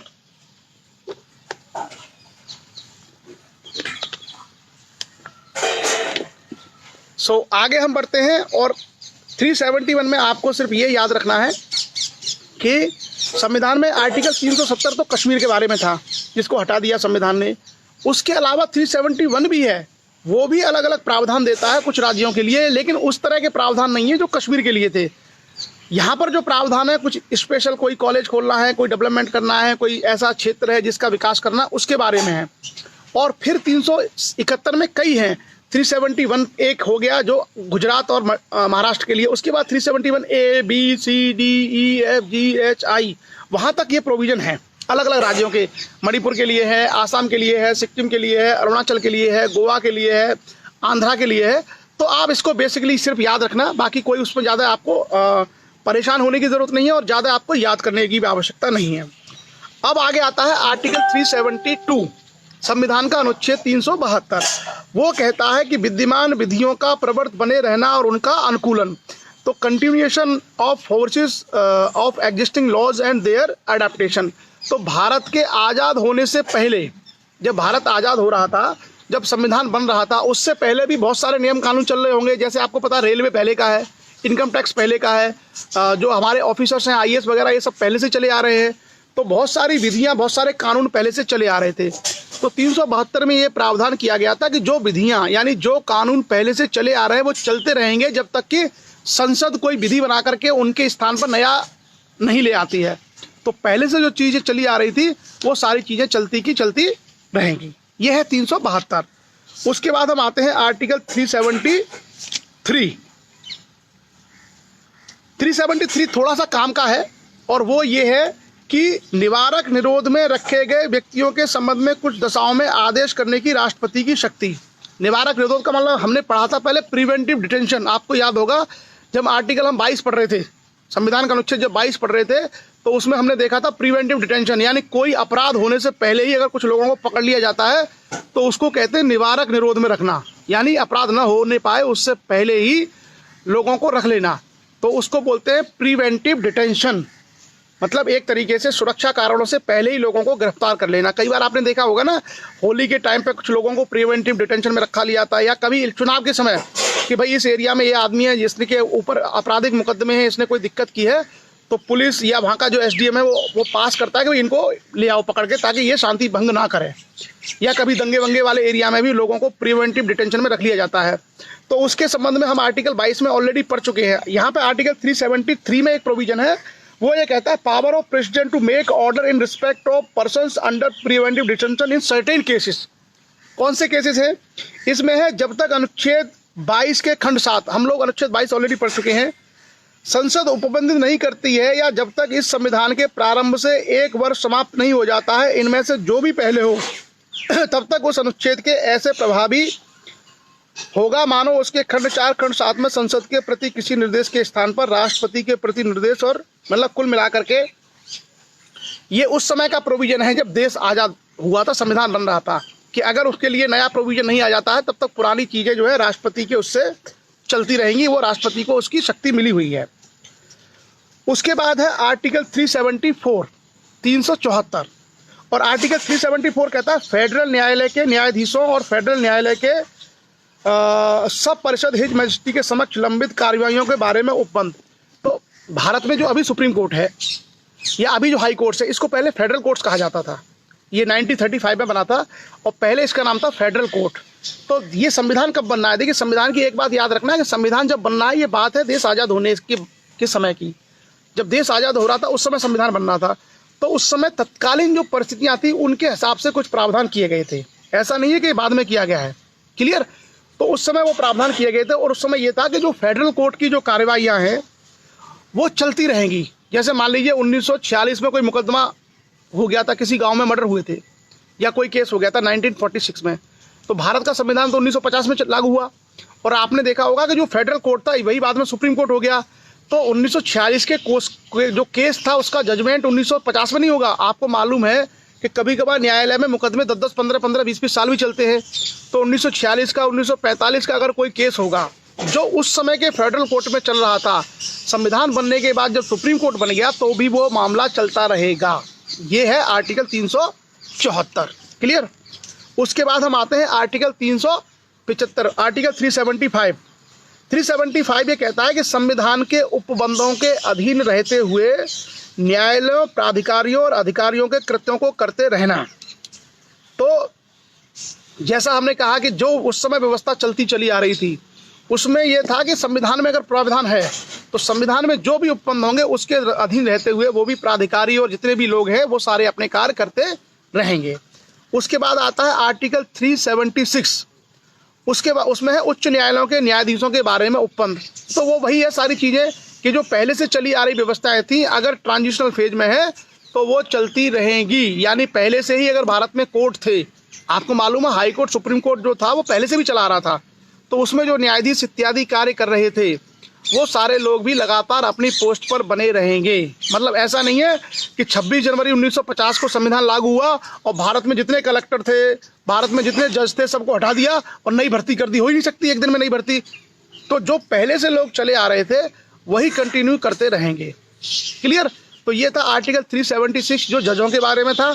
उसी तरीके से आर्टिकल 377 है भारत के नियंत्रक और महालेखा परीक्षक, जिसकी हम चर्चा ऑलरेडी संविधान के आर्टिकल नियंत्रक और महालेखा परीक्षक का मतलब है controller and auditor general of India, CAG, article 148।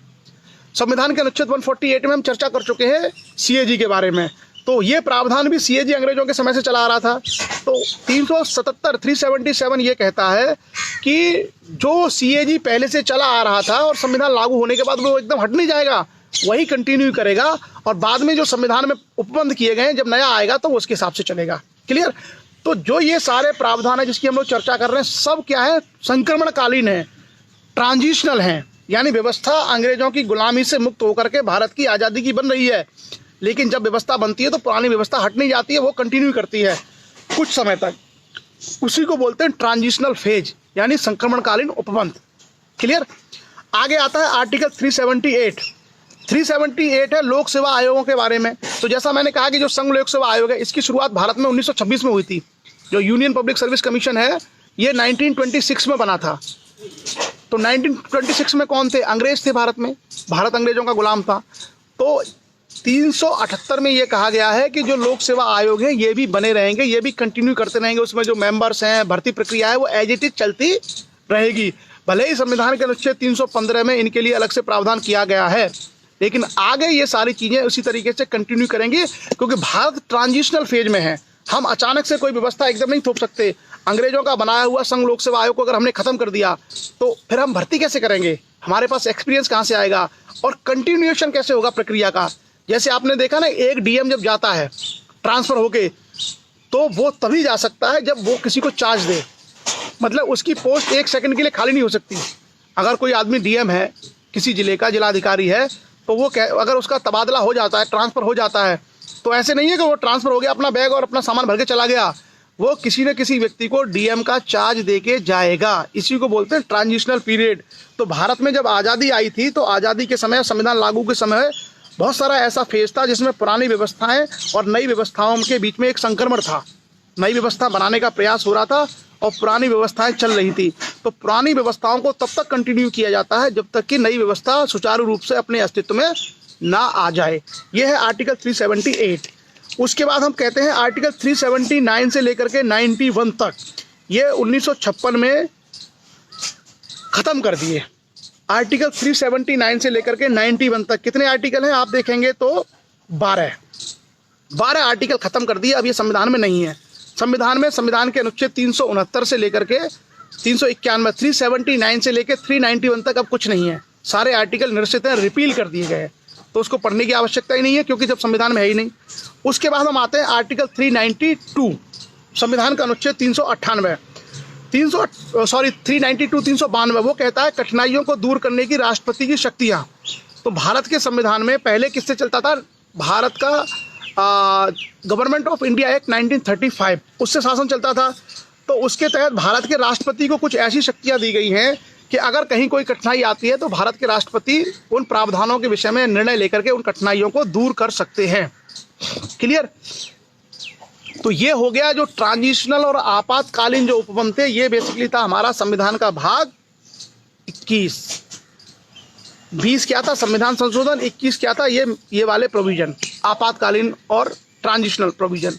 अब हम आते हैं संविधान का भाग 22, जो हमारे संविधान का अंतिम भाग है।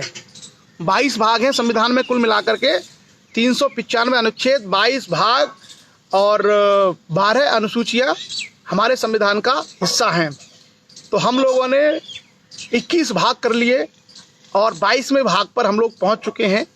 और अब तो इसको बोलते हैं ना, एक संतुष्टि का भाव भी आ रहा है कि चलो धीरे धीरे ही सही, लगभग जब से लॉकडाउन शुरू हुआ था उस समय से हमने इसकी चर्चा आरंभ की थी और पूरा लॉकडाउन हम लोगों ने आज कितने तारीख हो गई, 5 मई, आई थिंक 26-27 मार्च से हमने स्टार्ट किया था संविधान और लगभग 40 सेशन हम लोगों ने लिए हैं।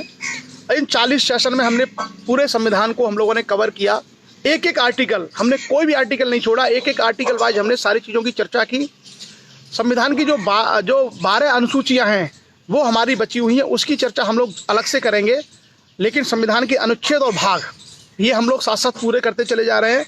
तो संविधान का भाग 22 में केवल 2-3 आर्टिकल हैं, छोटे छोटे, वो भी कर ही लेते हैं, आज समय है। तो 22 ये कहता है कि संक्षिप्त नाम, प्रारंभ, हिंदी में प्राधिकृत पाठ और निरसन, short title, commencement, authoritative text in Hindi and repeals. तो संविधान का भाग 22 में है, आर्टिकल 393, 394 और 395, केवल 3 ही आर्टिकल हैं। जब कोई कानून बनता है, कोई भी कानून, जैसे इनकम टैक्स एक्ट बनता है या कोई भी एक्ट जब बनता है, तो उस एक्ट की शुरुआत में जो पहला आर्टिकल होता है वो पहला आर्टिकल होता है शॉर्ट टाइटल कमेंसमेंट, यानी उसका नाम क्या होगा और वो कब से लागू होगा।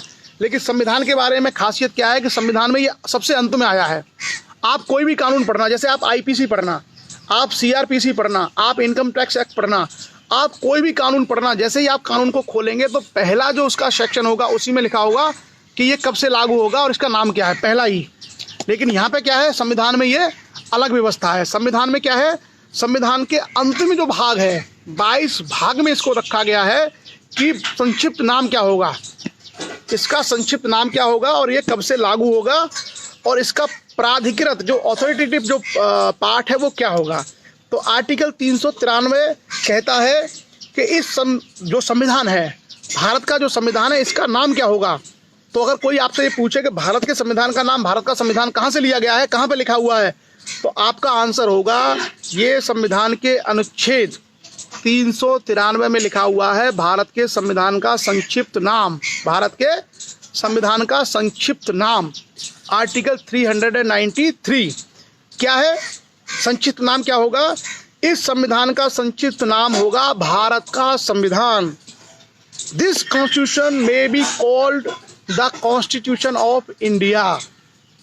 तो हमारा जो संविधान है इसका संक्षिप्त नाम क्या है, भारत का संविधान, द कॉन्स्टिट्यूशन ऑफ इंडिया। इसलिए आप कोई भी जब किताब पढ़ेंगे, तो उसमें लिखा होगा द कॉन्स्टिट्यूशन ऑफ इंडिया। देखो ये हालांकि उल्टा लिखा हुआ है, लेकिन आप यहाँ पढ़ना, जो ये लिखा हुआ है ना, ये वाला ऊपर वाली जो लाइन है, इसमें लिखा हुआ है द कॉन्स्टिट्यूशन ऑफ इंडिया, मतलब द वर्ड जरूर लगेगा। भारत के संविधान क्योंकि अपने आप में एक विशेष पुस्तक है, इसलिए उससे पहले द जरूर लगेगा। हम इसको कॉन्स्टिट्यूशन ऑफ इंडिया नहीं कह सकते, इसका नाम है द कॉन्स्टिट्यूशन ऑफ इंडिया, अर्थात भारत का संविधान। ये इसका संक्षिप्त नाम है आर्टिकल 393 में। उसके बाद आते हैं 394। तो जैसे मैंने कहा कि भारत का संविधान 2 बार में लागू हुआ। भारत का संविधान बेसिकली 26 नवंबर 1949 को बन गया था। भारत का जो संविधान है वो 26 नवंबर 1949 को कंप्लीट हो गया था और उसके बहुत सारे प्रावधान लागू कर दिए गए थे उसी दिन। इसलिए जब हम भारत के संविधान की प्रस्तावना पढ़ते हैं तो आप गौर से पढ़िएगा, तो उसमें लिखा हुआ है कि हम भारत के लोग भारत को ... फिर 26 नवंबर 1949 मिति मार्गशीर्ष शुक्ल सप्तमी संवत 2006 को एतद द्वारा इस संविधान को अंगीकृत, अधिनियमित और आत्मार्पित करते हैं। तो वहाँ जो डेट लिखी हुई है वो डेट है 26 नवंबर 1949 को इस संविधान को अंगीकृत, अधिनियमित और आत्मार्पित करते हैं। तो भारत का संविधान 26 नवंबर 1949 को बन के तैयार हो गया था और उसके कुछ प्रावधान 26 नवंबर 1949 को ही लागू कर दिए गए थे। इसलिए भारत में जो संविधान दिवस है, कॉन्स्टिट्यूशन डे है, वो 26 जनवरी नहीं है, 26 नवंबर है। याद रखिएगा, 26 नवंबर। और उसमें यह कहा गया है कि आर्टिकल 394 में कि कौन से ऐसे प्रोविजन थे जो 26 नवंबर 1949 को ही लागू हो गए थे। तो मैं बताता हूं कौन से प्रोविजन थे। संविधान के अनुच्छेद 5, 6, 7, 8, 9, 5, 6, 7, 8, 9 आपको पता है किससे जुड़े हुए हैं? 5, 6, 7, 8 है नागरिकता। तो नागरिकता के प्रावधान कब लागू हो गए थे? संविधान के अनुच्छेद 394 के अनुसार 26 नवंबर 1949 को। उसके अलावा संविधान का अनुच्छेद 60 राष्ट्रपति के बारे में, 324 निर्वाचन आयोग, 366, 367, 379, 380, 388, 391, 392, 393 जो अभी हम चर्चा कर रहे थे, जिनकी जो सारे के सारे जो आपातकालीन प्रबंध उपबंध हैं, ये सारे के सारे तुरंत प्रभावी हो गए थे। कब? 26 नवंबर 1949 को। ठीक है, क्लियर। उसके बाद जो शेष उपबंध हैं, जो बाकी उपबंध बचे जो संविधान के, जो मैंने बताए आपको, इनके अलावा जो बचे हैं वो सब हुए 26 जनवरी 1950 को लागू। तो संविधान दो भागों में लागू हुआ। संविधान के कुछ प्रावधान इमीडिएटली 26 नवंबर 1949 को लागू हो गए थे और बाकी प्रावधान 26 जनवरी 1950 को लागू हुए थे। तो संविधान का अनुच्छेद 394 यही बताता है कि कौन कौन से प्रोविजन थे जो 26 नवंबर 1949 को ही लागू हो गए थे संविधान को बनते ही। क्लियर। उसके बाद आता है आर्टिकल 394A 394 का। वो कहता है हिंदी भाषा में प्राधिकृत पाठ। जो संविधान का हिंदी भाषा का जो पाठ है वो क्या है?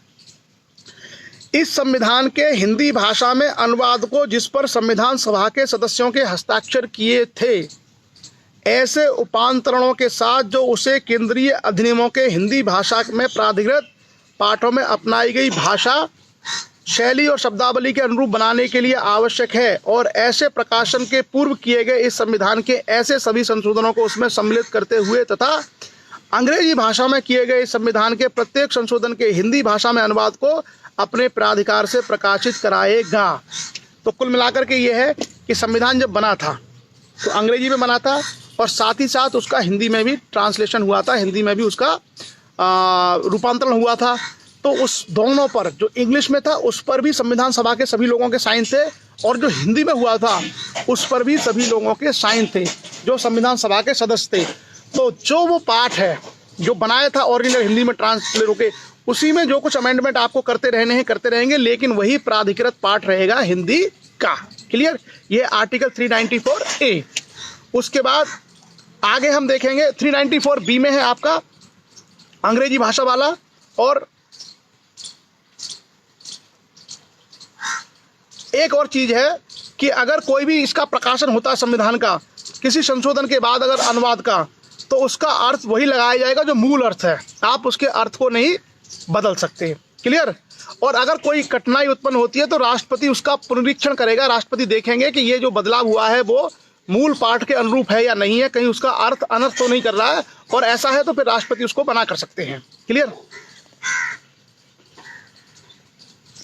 और एक और इसमें प्रोविजन है 394 में 3, वो ये कहता है कि इस संविधान का और इसके प्रत्येक संशोधन का इस अनुच्छेद के अधीन प्रकाशित अनुवाद सभी प्रयोजनों के लिए उसका हिंदी भाषा में प्राधिकृत पाठ समझा जाएगा। तो जो भी आप संशोधन करते हैं, जो भी आप अनुवाद करते हैं, वो एक तरीके से आपको हिंदी भाषा में भी रखना पड़ेगा। क्लियर। तो चलिए, उसके बाद आता है आर्टिकल 395 संविधान का अनुच्छेद 395। वो 395 था भारत स्वतंत्रता अधिनियम 1947 और भारत शासन अधिनियम 1935। तो ये सारे जो 1947 था और जो 1935 था उसको खत्म कर दिया गया, और अब जो है आर्टिकल 395 को निरसित कर दिया, रिपील कर दिया है। आर्टिकल 395 में कुछ भी नहीं है। इति संविधान कथाया समाप्त है। अब संविधान की हमारी कथा अनुच्छेद 1 से लेकर के 395 तक पूरी हो चुकी है। कुछ साधारण से अनुच्छेदों से हम लोग गुजरे, कुछ हम लोगों ने कठिन अनुच्छेदों की बात की, कुछ आर्टिकल ऐसे थे जो बहुत आसानी से समझ में आए, कुछ आर्टिकल ऐसे थे जो मुश्किल से समझ में आए, कुछ ऐसे आर्टिकल थे जिनको समझने के लिए हमें कई और बार पढ़ना भी पड़ेगा। लेकिन फिर भी हम लोगों ने वैज्ञानिक पद्धति का प्रयोग किया, अपनी नियमितता क्रमबद्धता को बना के रखा, संविधान का एक एक अनुच्छेद एक एक भाग हमने पूरा किया।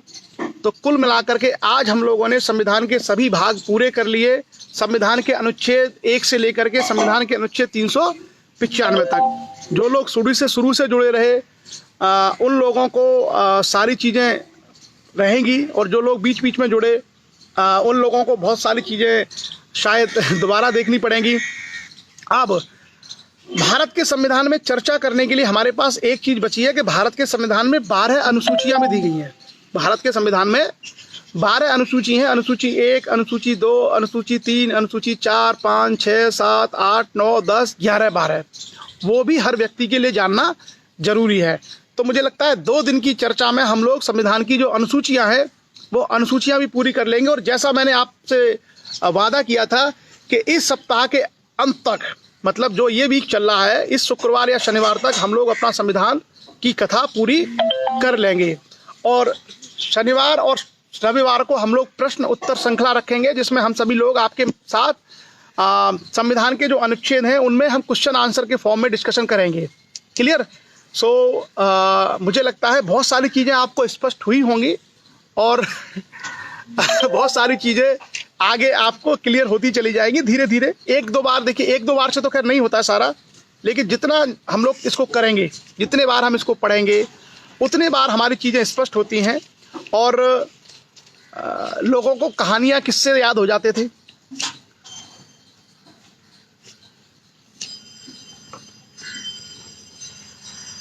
संविधान की प्रस्तावना मूल रूप से किसके द्वारा प्रस्तुत की गई थी?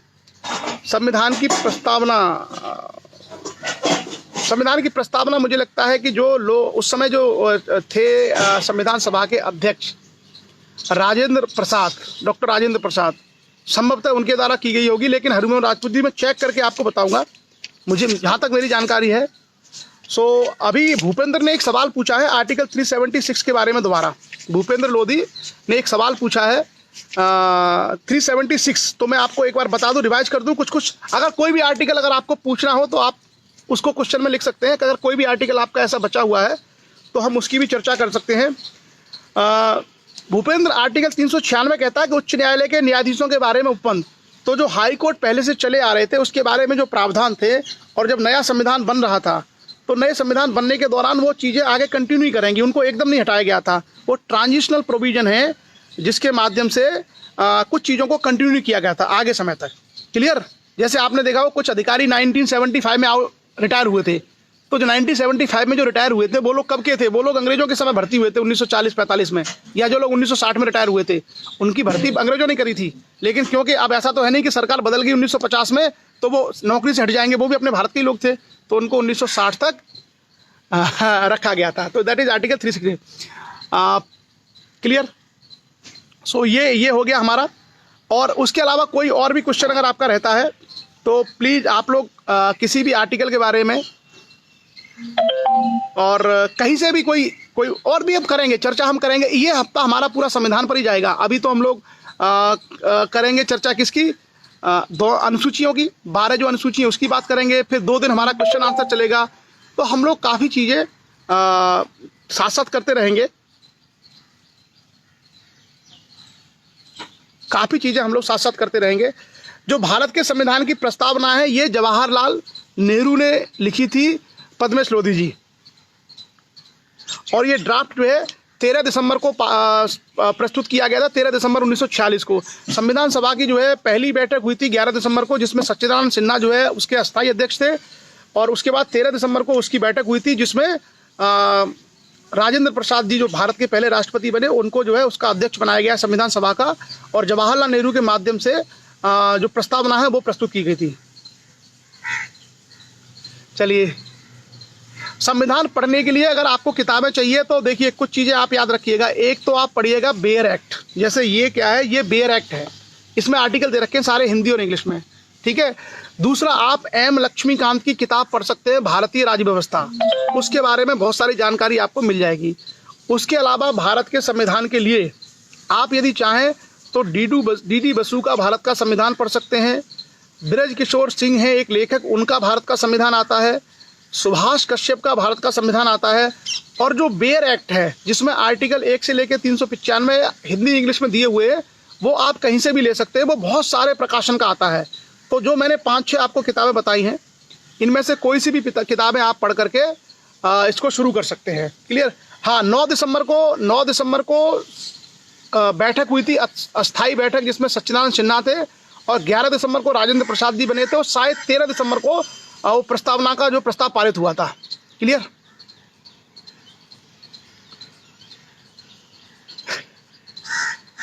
नहीं, हमारा ये कहना है कि ये जो सारी चीज़ें हैं, ये सारी चीज़ों को हम लोग डिस्कस करते रहे संविधान के बारे में, आगे भी करते रहेंगे। अभी क्योंकि 2 दिन हम लोग अनुसूचियाँ चर्चा करेंगे और एक एक अनुसूची जो है लोगों को मालूम होनी चाहिए। उसके बाद हम लोग संविधान के बारे में क्वेश्चन आंसर करेंगे, और क्वेश्चन आंसर के बाद आपको बहुत कुछ क्लियर होगा। और जब संविधान हमारा पूरा हो जाएगा तो संविधान के बाद हम लोग करेंगे किसी और विषय, जैसे भारत के बारे में जानेंगे, इंडिया की ज्योग्राफी, भारत का भूगोल, भारत में नदियाँ, पहाड़, पर्वत, झरने क्या हैं। इतिहास में हम लोग ऑलरेडी इंडिया की हिस्ट्री एंड कल्चर कर ही रहे हैं। तो हमारा काम ये रहेगा कि जब तक लॉकडाउन है और लॉकडाउन के आगे भी अगर समय रहेगा तो अपन बैठ के 1-1.5 घंटे अगर ज्ञान की बातें करेंगे तो भारत की व्यवस्था से बहुत हद तक परिचित हो जाएंगे। जो पुराने आर्टिकल्स जो छूटे हुए हैं, उन पुराने आर्टिकल्स का जिन जिन लोगों को चाहिए डिटेल में भेज दूंगा, क्योंकि कई सारे आर्टिकल्स के बारे में आप दोबारा जानना चाह रहे हैं। तो मेरा आप सब लोगों से ये कहना है कि एक बार आप लोग वो सारे आर्टिकल खुद पढ़िए जिस आर्टिकल को आप जानना चाह रहे हैं। जैसे किसी ने कहा है 238, किसी ने कहा है 269, तो मेरा आप लोगों से कहना है कि एक बार आप पढ़ लीजिए, और अगर आपको समझ में नहीं आता है तो फिर आप दोबारा मुझे बताइए, फिर मैं आपको क्लियर करूंगा। क्लियर? सो मुझे लगता है अच्छा लगा होगा आपको संविधान की चर्चा, और वो चीज़ें आपको क्लियर हुई होंगी। उद्देश्य प्रस्ताव जो था भारत के संविधान का, वो जवाहरलाल नेहरू जी ने प्रस्तुत किया था, उद्देश्य प्रस्ताव। क्लियर? सो चलिए, बाकी और कोई भी चीज़ें आपकी रहती हैं, हमने तो 2 बार कर लिया, मतलब संविधान पे चर्चा हम लोग 2 बार कर चुके हैं। एक बार हमने पिछले साल भी की थी, और अभी फिर से इस बार हमने किया। पूरे लॉकडाउन का 40 दिन का हमने लाभ उठाया है, और 40 दिन में हमने पूरा संविधान कर लिया। इतिहास हमने आधे से ज़्यादा कर लिया, मध्यकालीन इतिहास हम पढ़ रहे हैं, और हिस्ट्री में मुझे लगता है कि अगले 15-20 दिन में हम लोग हिस्ट्री भी पूरी कर लेंगे, तो लोगों को इतिहास की जानकारी हो जाएगी, संविधान की जानकारी हो जाएगी। उसी तरीके से हम लोग बात करेंगे भारत के बारे में, भारत के भूगोल क्या है, इसकी विशेषताएँ क्या है। उसके बाद अलावा हम बात करेंगे भारत की इकोनॉमी की, भारत की अर्थव्यवस्था के बारे में, क्या क्या है, कैसे कैसे चीज़ें चलती है। तो जो सामान्य लोग हैं, उन सामान्य लोगों को ये सब चीज़ें समझ में आनी चाहिए। देखो, असली जो एजुकेशन है वो यही है कि हम लोगों ने कभी भी काम की चीज़ें तो सीखी नहीं, मतलब जो काम आती हैं, और हम लोग वो वैसी चीज़ें सीख लेते हैं। मतलब ये समाज के साथ बड़ी दिक्कत रही है कि ढंग की चीज़ें सीखनी चाहिए, काम की और जो ढंग की चीज़ें हैं वो सीखनी चाहिए, और अगर थोड़ा सा हम प्रयास करें तो बहुत आराम से सीख सकते हैं। मैंने कहा ना, आर्टिकल 379 के बारे में किसी ने पूछा था, तो आर्टिकल 379 से 391 तक कुछ भी नहीं है, सब खत्म हो गया है, वो निरसित कर दिया गया है। आर्टिकल 369 किसी ने पूछा है, तो 369 में मैंने कहा था कि उसमें प्रावधान था, राज्य सूची के कुछ विषय के संबंध में विधि बनाने की संसद की इस प्रकार की अस्थायी शक्ति। आर्टिकल 369 ये कहता है भाग 21 में कि राज्य की सूची के भी कुछ विषयों पर अगर संसद को लगता है तो संसद उसके बारे में कानून बनाने की शक्ति रखता है, वो आर्टिकल 369 है। क्लियर? 369 शायद हमने चर्चा की थी या नहीं भी की होगी, तो आप समझ लीजिए। आर्टिकल 369 ये कहता है कि राज्य सूची के भी कुछ ऐसे विषय हो सकते हैं जिसमें केंद्र कानून बना सकता है। कार्ल मार्क्स का द्वंद्वात्मक भौतिकवाद, उसकी चर्चा के लिए पद्मेश जी ने कहा है कि सर उसकी भी चर्चा की जाए। तो द्वंद्वात्मक भौतिकवाद हम लोग कभी फिर करेंगे। वो उत्पादन को लेकर के है कि उत्पादन को लेकर के किस तरीके का द्वंद्व होता है पूंजी और श्रम के बीच में, उसकी चर्चा हम लोग करेंगे। दुनिया के जो बड़े बड़े विचारक हैं, जो बड़े बड़े सिद्धांत हैं, बड़ी बड़ी जो थ्योरीज हैं, हम लोग समय निकाल करके उन पर जो है चर्चाएं करते रहेंगे। क्लियर? बाकी हम लोगों ने शायद सारे आर्टिकल कर लिए। एक बार आप प्लीज़ पढ़ लीजिएगा जो भी आर्टिकल आप लोग जानना चाह रहे हैं मेरे से। एक बार अगर खुद से पढ़ लेंगे तो ज़्यादा आसान होगा। आर्टिकल 365 आपने पूछा है, 365 में क्या है आर्टिकल 365 में, तो मैं आपको आर्टिकल 365 के बारे में बेसिक बता देता हूँ। संघ द्वारा दिए गए निर्देशों का अनुपालन करने में उनको प्रभावी बनाने के लिए, जैसे मान लीजिए 365 मैंने काफ़ी डिटेल में बताया था। 365 ये कहता है कि अगर राष्ट्रपति को लगता है कि कोई भी राज्य संघ के निर्देशों का पालन नहीं कर रहा है तो राष्ट्रपति ये कह सकते हैं कि भाई तुम्हारी व्यवस्था संविधान के अनुसार नहीं है, तो वहाँ 356 में राष्ट्रपति शासन लगा सकते हैं। क्लियर? मतलब संविधान में जो वो जो आर्टिकल 356 में जो लगता है ना राष्ट्रपति शासन, एक तो गवर्नर रिपोर्ट दे दे, राज्य का राज्यपाल ये कहे कि भैया ये मुख्यमंत्री और ये लोग ठीक से काम नहीं कर रहे हैं, तो लगा सकते हैं। एक ही हो सकता है 365 में कि राष्ट्रपति को खुद ही लग जाए कि हम जो भी डायरेक्शन दे रहे हैं राज्य उसको मान नहीं रहा है, तो इसका मतलब राज्य संघ का संविधान का पालन नहीं कर रहा है, तो ऐसे में क्यों ना वहाँ पे राष्ट्रपति शासन लगा दिया जाए। तो कुल मिलाकर के 365 केंद्र का अधिकार देता है, केंद्र को कितनी पावर है। आज समय क्या हुआ है, 9 बजने वाले हैं, तो मुझे लगता है आज की हमारी चर्चा, संविधान तो पूरा हो ही गया, अब बाकी बेसिक चर्चा और कविता का सेशन बचा हुआ है। कविता में हम देखते हैं किस किसने कविता भेजी है। नारायण पटेल जी, डॉक्टर नारायण पटेल कटनी से हमारे बीच में कविता भेजी है, और उसके अलावा एक कविता हमको भेजी है, उमा राजपूत जी ने एक कविता भेजी है, और उसके अलावा हम देखें और किसकी कविता है हमारे बीच में, डॉक्टर नारायण पटेल कटनी, उमा राजपूत जी और जयराम राजपूत अयोध्या। तो अयोध्या से एक कविता आई है हमारे बीच में, एक उमा राजपूत जी की कविता आई है हमारे बीच में, और एक कविता आई है डॉक्टर नारायण पटेल की।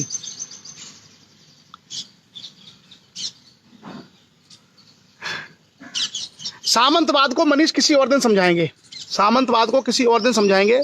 अभी देखिए जो हम सेशन लेने वाले हैं उस सेशन में आप सभी लोग उसको देखते रहिए। उसमें क्या है ना, हम ऐसे जो विषय हैं, जैसे अभी हमने संविधान की चर्चा की, उसके बाद हम इतिहास की चर्चा शाम को करते हैं। हम भूगोल की चर्चा करेंगे कि भारत का भूगोल क्या है, भारत की विशेषता क्या है, नदियाँ, पहाड़, झील, झरने क्या हैं, कहाँ पे कौन सी फसलें होती हैं, कौन कौन से नगर हैं।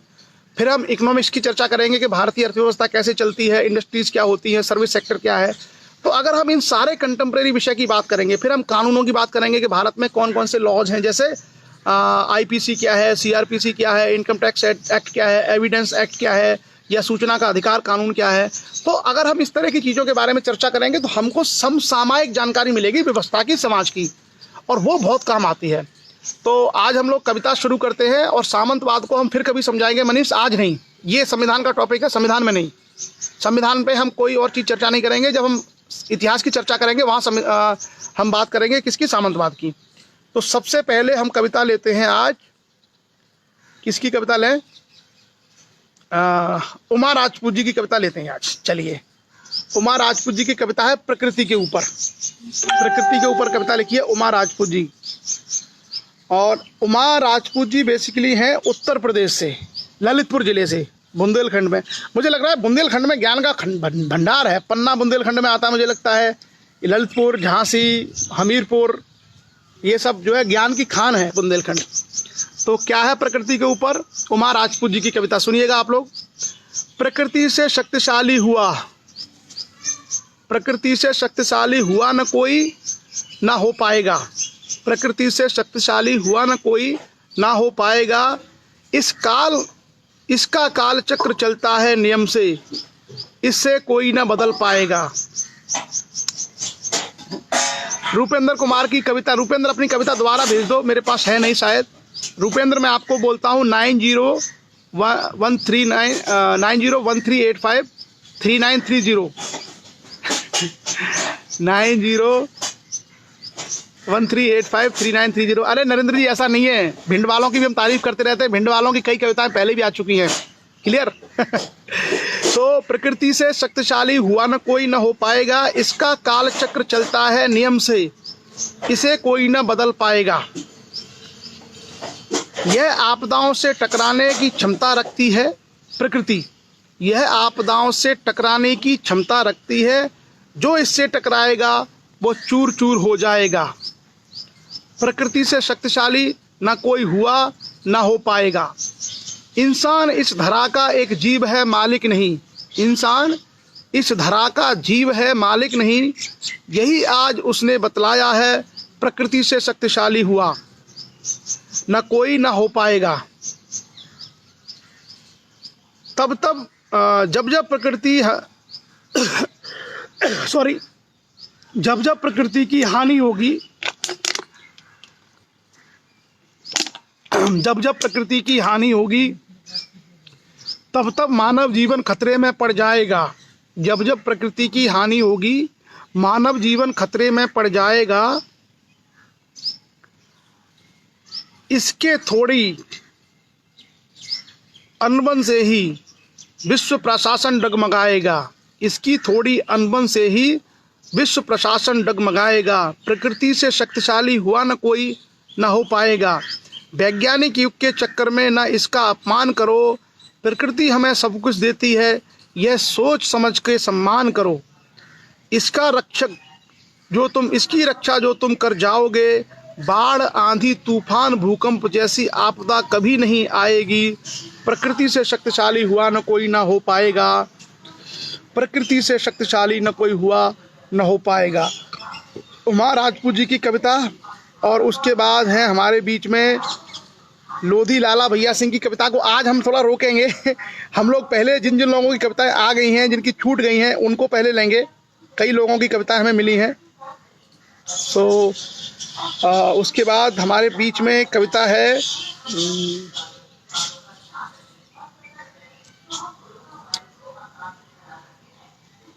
ये कविता है जयराम राजपूत, अयोध्या उत्तर प्रदेश से। उनकी कविता का शीर्षक है बच्चों को शिक्षित करना है। बचत करके सब बच्चों को पढ़ावें, एजुकेशन के ऊपर है। बचत करके सब बच्चों को पढ़ावें, बरहा न करबें ब्रह्म भोज न करबें। ये मुझे लगता है अवधी में है, शायद अवधी लैंग्वेज में है। मैं कोशिश कर रहा हूँ, मुझे अवधी ठीक से आती नहीं है। जो कुछ भी जयराम राजपूत जी ने अयोध्या से भेजा है, मैं कोशिश कर रहा हूँ पढ़ने की कि आपको समझ में आ जाए, लेकिन थोड़ा सा अवधी है। बचत करके सब बच्चों को पढ़ाइबें, बरहा न करिबें ब्रह्मभोज न करिबें, द्वारे पर रेंडी कबहू न नचैबें। बचत करके बच्चों को पढ़ाइबें, गुटखा न खइबें, पान न चबैबें, जुआ खेलने वालों को 100 नंबर पुलिस पकड़बैबें। बचत करके सब बच्चों को पढ़ाइबें, कामर न उठावें, मेला न जावें, मेहनत करके पैसे से गया भदरसा न जावें। बचत करके सब बच्चों को पढ़ाइबें, बकरी न पलबें, कुतिया न लगबें, बच्चों से बनिया के नौकरी न करबई। बचत करके सब बच्चों को पढ़ावें, 75 के दारू 60 के कैपिस्टन, 50 की बिरयानी कबू न खइबें।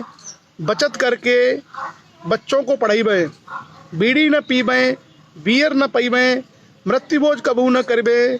बचत करके बच्चन को पढ़ावें। ये कविता अवधी में भेजी है, और जयराम राजपूत जी अयोध्या से। हम इनकी भावनाओं का सम्मान करते हैं कि इन्होंने अपनी जो मूल भाषा है अवधी, उसी में कविता भेजी है। मैंने एक असफल प्रयास किया है अवधी को पढ़ने का, क्योंकि जब आपकी टोन में लैंग्वेज नहीं होती है तो थोड़ा मुश्किल होता है। फिर भी उनकी भावनाओं का हम सम्मान करते हैं। और अब जो है आज की अंतिम कविता डॉक्टर नारायण पटेल, कटनी मध्य प्रदेश से, संविधान के ऊपर। क्योंकि हम संविधान की चर्चा कर रहे हैं तो संविधान पर ही हम लोग कविता पढ़ते हैं। डॉक्टर नारायण पटेल, कटनी मध्य प्रदेश। क्या कविता है? इसमें संविधान के आर्टिकल्स आएंगे। ये जो कविता है डॉक्टर नारायण पटेल की, इसमें संविधान के आर्टिकल्स आएंगे। संविधान के अनुच्छेद इसमें आएंगे और क्या क्या आर्टिकल्स आएंगे आप देखिएगा। संविधान सबके अधिकारों का पवित्र ग्रंथ महान है, डॉक्टर नारायण पटेल कटनी के शब्द। संविधान सबके अधिकारों का पवित्र ग्रंथ महान है, बाबा ने लिखकर इसे बचाया, सबका आत्मसम्मान है। आजाद हुआ जब देश हमारा, आवश्यकता पड़ी आन है। बाबा साहब ने फिर मोर्चा संभाला, ऐसा कहाँ विद्यमान है। तारीख 26 नवंबर 1949 में दिया देश को संविधान है। संविधान में समाहित अनुच्छेद 395 और 22 भाग महान हैं। संविधान में समाहित 395 अनुच्छेद और 22 भाग महान हैं। इस कविता में आपको संविधान की जानकारी भी मिल रही होगी। भाग 1 अनुच्छेद 1 से 4 में समाहित संघ और राज्य क्षेत्र महान है। भाग 2 अनुच्छेद 5 से 11 में नागरिकता का किया बखान है। भाग 3 अनुच्छेद 12 से 35 में समाहित सबके मौलिक अधिकार हैं। समानता, स्वतंत्रता, शोषण और धार्मिक स्वतंत्रता का दिया अधिकार है। समानता, स्वतंत्रता, शोषण और धार्मिक स्वतंत्रता का दिया अधिकार है। संवैधानिक उपचार, संस्कृति और शिक्षा संबंधी अधिकारों की भरमार है। भाग 4 अनुच्छेद 36 से 51 में नीति के निर्देशक तत्व महान हैं। जनहित न्याय के खातिर सबके अधिकारों का रखते ध्यान है। भाग 5 अनुच्छेद 52 से 151 में संघ कार्यपालिका सर्वमान्य है। राष्ट्रपति और संसद के दोनों सदनों सहित न्यायपालिका महान है। जनहित में अध्यादेश लागू लाते, कानून बनाते भारत देश एक समान है। भाग 6 अनुच्छेद 53 से 237 में राज्यों का किया बखान है। भाग 7 अनुच्छेद 238 निरसित है आवश्यकता के अभाव में। भाग 8 अनुच्छेद 239 से 242 में संघ राज्य क्षेत्र विद्यमान है।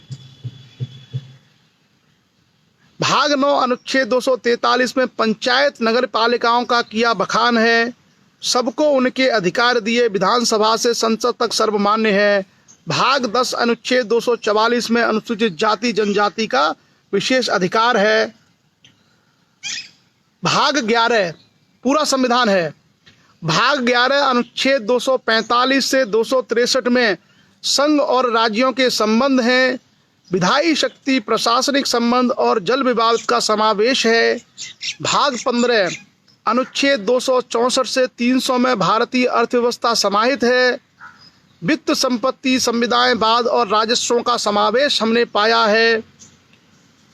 भाग 13 अनुच्छेद 301 से 307 में व्यापार और वाणिज्य समाहित है। भाग 14 अनुच्छेद 308 से 323 में संघ और राज्यों की सेवाएं प्रवीण्य हैं। लोक सेवकों और कर्मचारियों से देश चलता, राजनेता हुक्म मिरान है। भाग 15 अनुच्छेद 324 से 329 में निर्वाचन आया अपने द्वार है।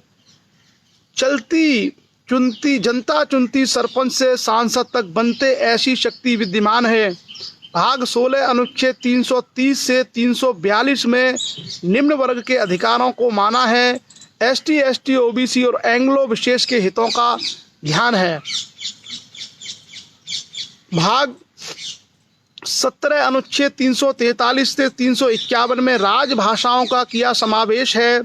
संघ भाषा, राज्य भाषा, न्यायालय भाषा एवं क्षेत्रीयताओं का रखा ध्यान है। भाग 18 अनुच्छेद 352 से 360 में आपात उपबंधों का व्याख्यान है। भाग 19 अनुच्छेद 361 से 367 में प्रकीर्ण का किया उद्घोष है। राष्ट्रपति और राज्यपालों को मिला विशेष संरक्षण का अधिकार है। भाग 20 अनुच्छेद 368 में दिया संविधान संशोधन का सुविचार है। जनहित, देशहित की खातिर संसद को संशोधन का विशेष अधिकार है। भाग 21 अनुच्छेद 369 से 392 में अस्थाई और परिवर्ती और विशेष प्रावधान हैं। और भाग जो 22 अंतिम है उसमें 393 से 395 विद्यमान की पूर्णता का लेख गान है। संक्षिप्त नाम भारत का हिंदी में प्राधिकृत पाठ और निरसन सर्वमान्य है। तो ये हमारी कविता थी डॉक्टर नारायण पटेल। इन्होंने अपनी कविता के माध्यम से पूरे संविधान को भाग और अनुच्छेदों में बांट करके कविता के माध्यम से रखा। बहुत अच्छा सराहनीय प्रयास आपका। और ये कविता जो है सभी लोग अगर इसको थोड़ा पढ़ेंगे तो अच्छा रहेगा। और ये कविता हम लोग उपलब्ध कराएंगे लोगों को। अच्छी कविता है डॉक्टर नारायण पटेल कटनी की। पूरे संविधान को कविता में समेटा है। इसको और लयबद्ध किया जा सकता है। इसमें अभी लय नहीं है, लेकिन इसको और लयबद्ध किया जा सकता है। तो चलिए, आज का हमारा सेशन पूरा हुआ और कल हम लोग संविधान में जो अनुसूचियां दी हुई हैं उन अनुसूचियों के बारे में चर्चाएं करेंगे। और आज हम लोग, मैं आपको एक सुंदर दृश्य दिखाते हुए चर्चा का समापन करूंगा। आज हम लोग ये देखिए, आप सामने भारत का जो है राष्ट्रीय पक्षी मोर आपको दिखाई दे रहा होगा घूमते हुए। ये मेरे आसपास इधर आ जाता है, पास तक, इसको आदत है। ये देखिए, ये चला गया अंदर जी। अब हम आज की चर्चा यहीं समाप्त करते हैं। और आप सभी लोगों ने अपना महत्वपूर्ण समय दिया, उसके लिए आप सभी लोगों का बहुत बहुत धन्यवाद। आप सभी का दिन शुभ हो। जय हिंद।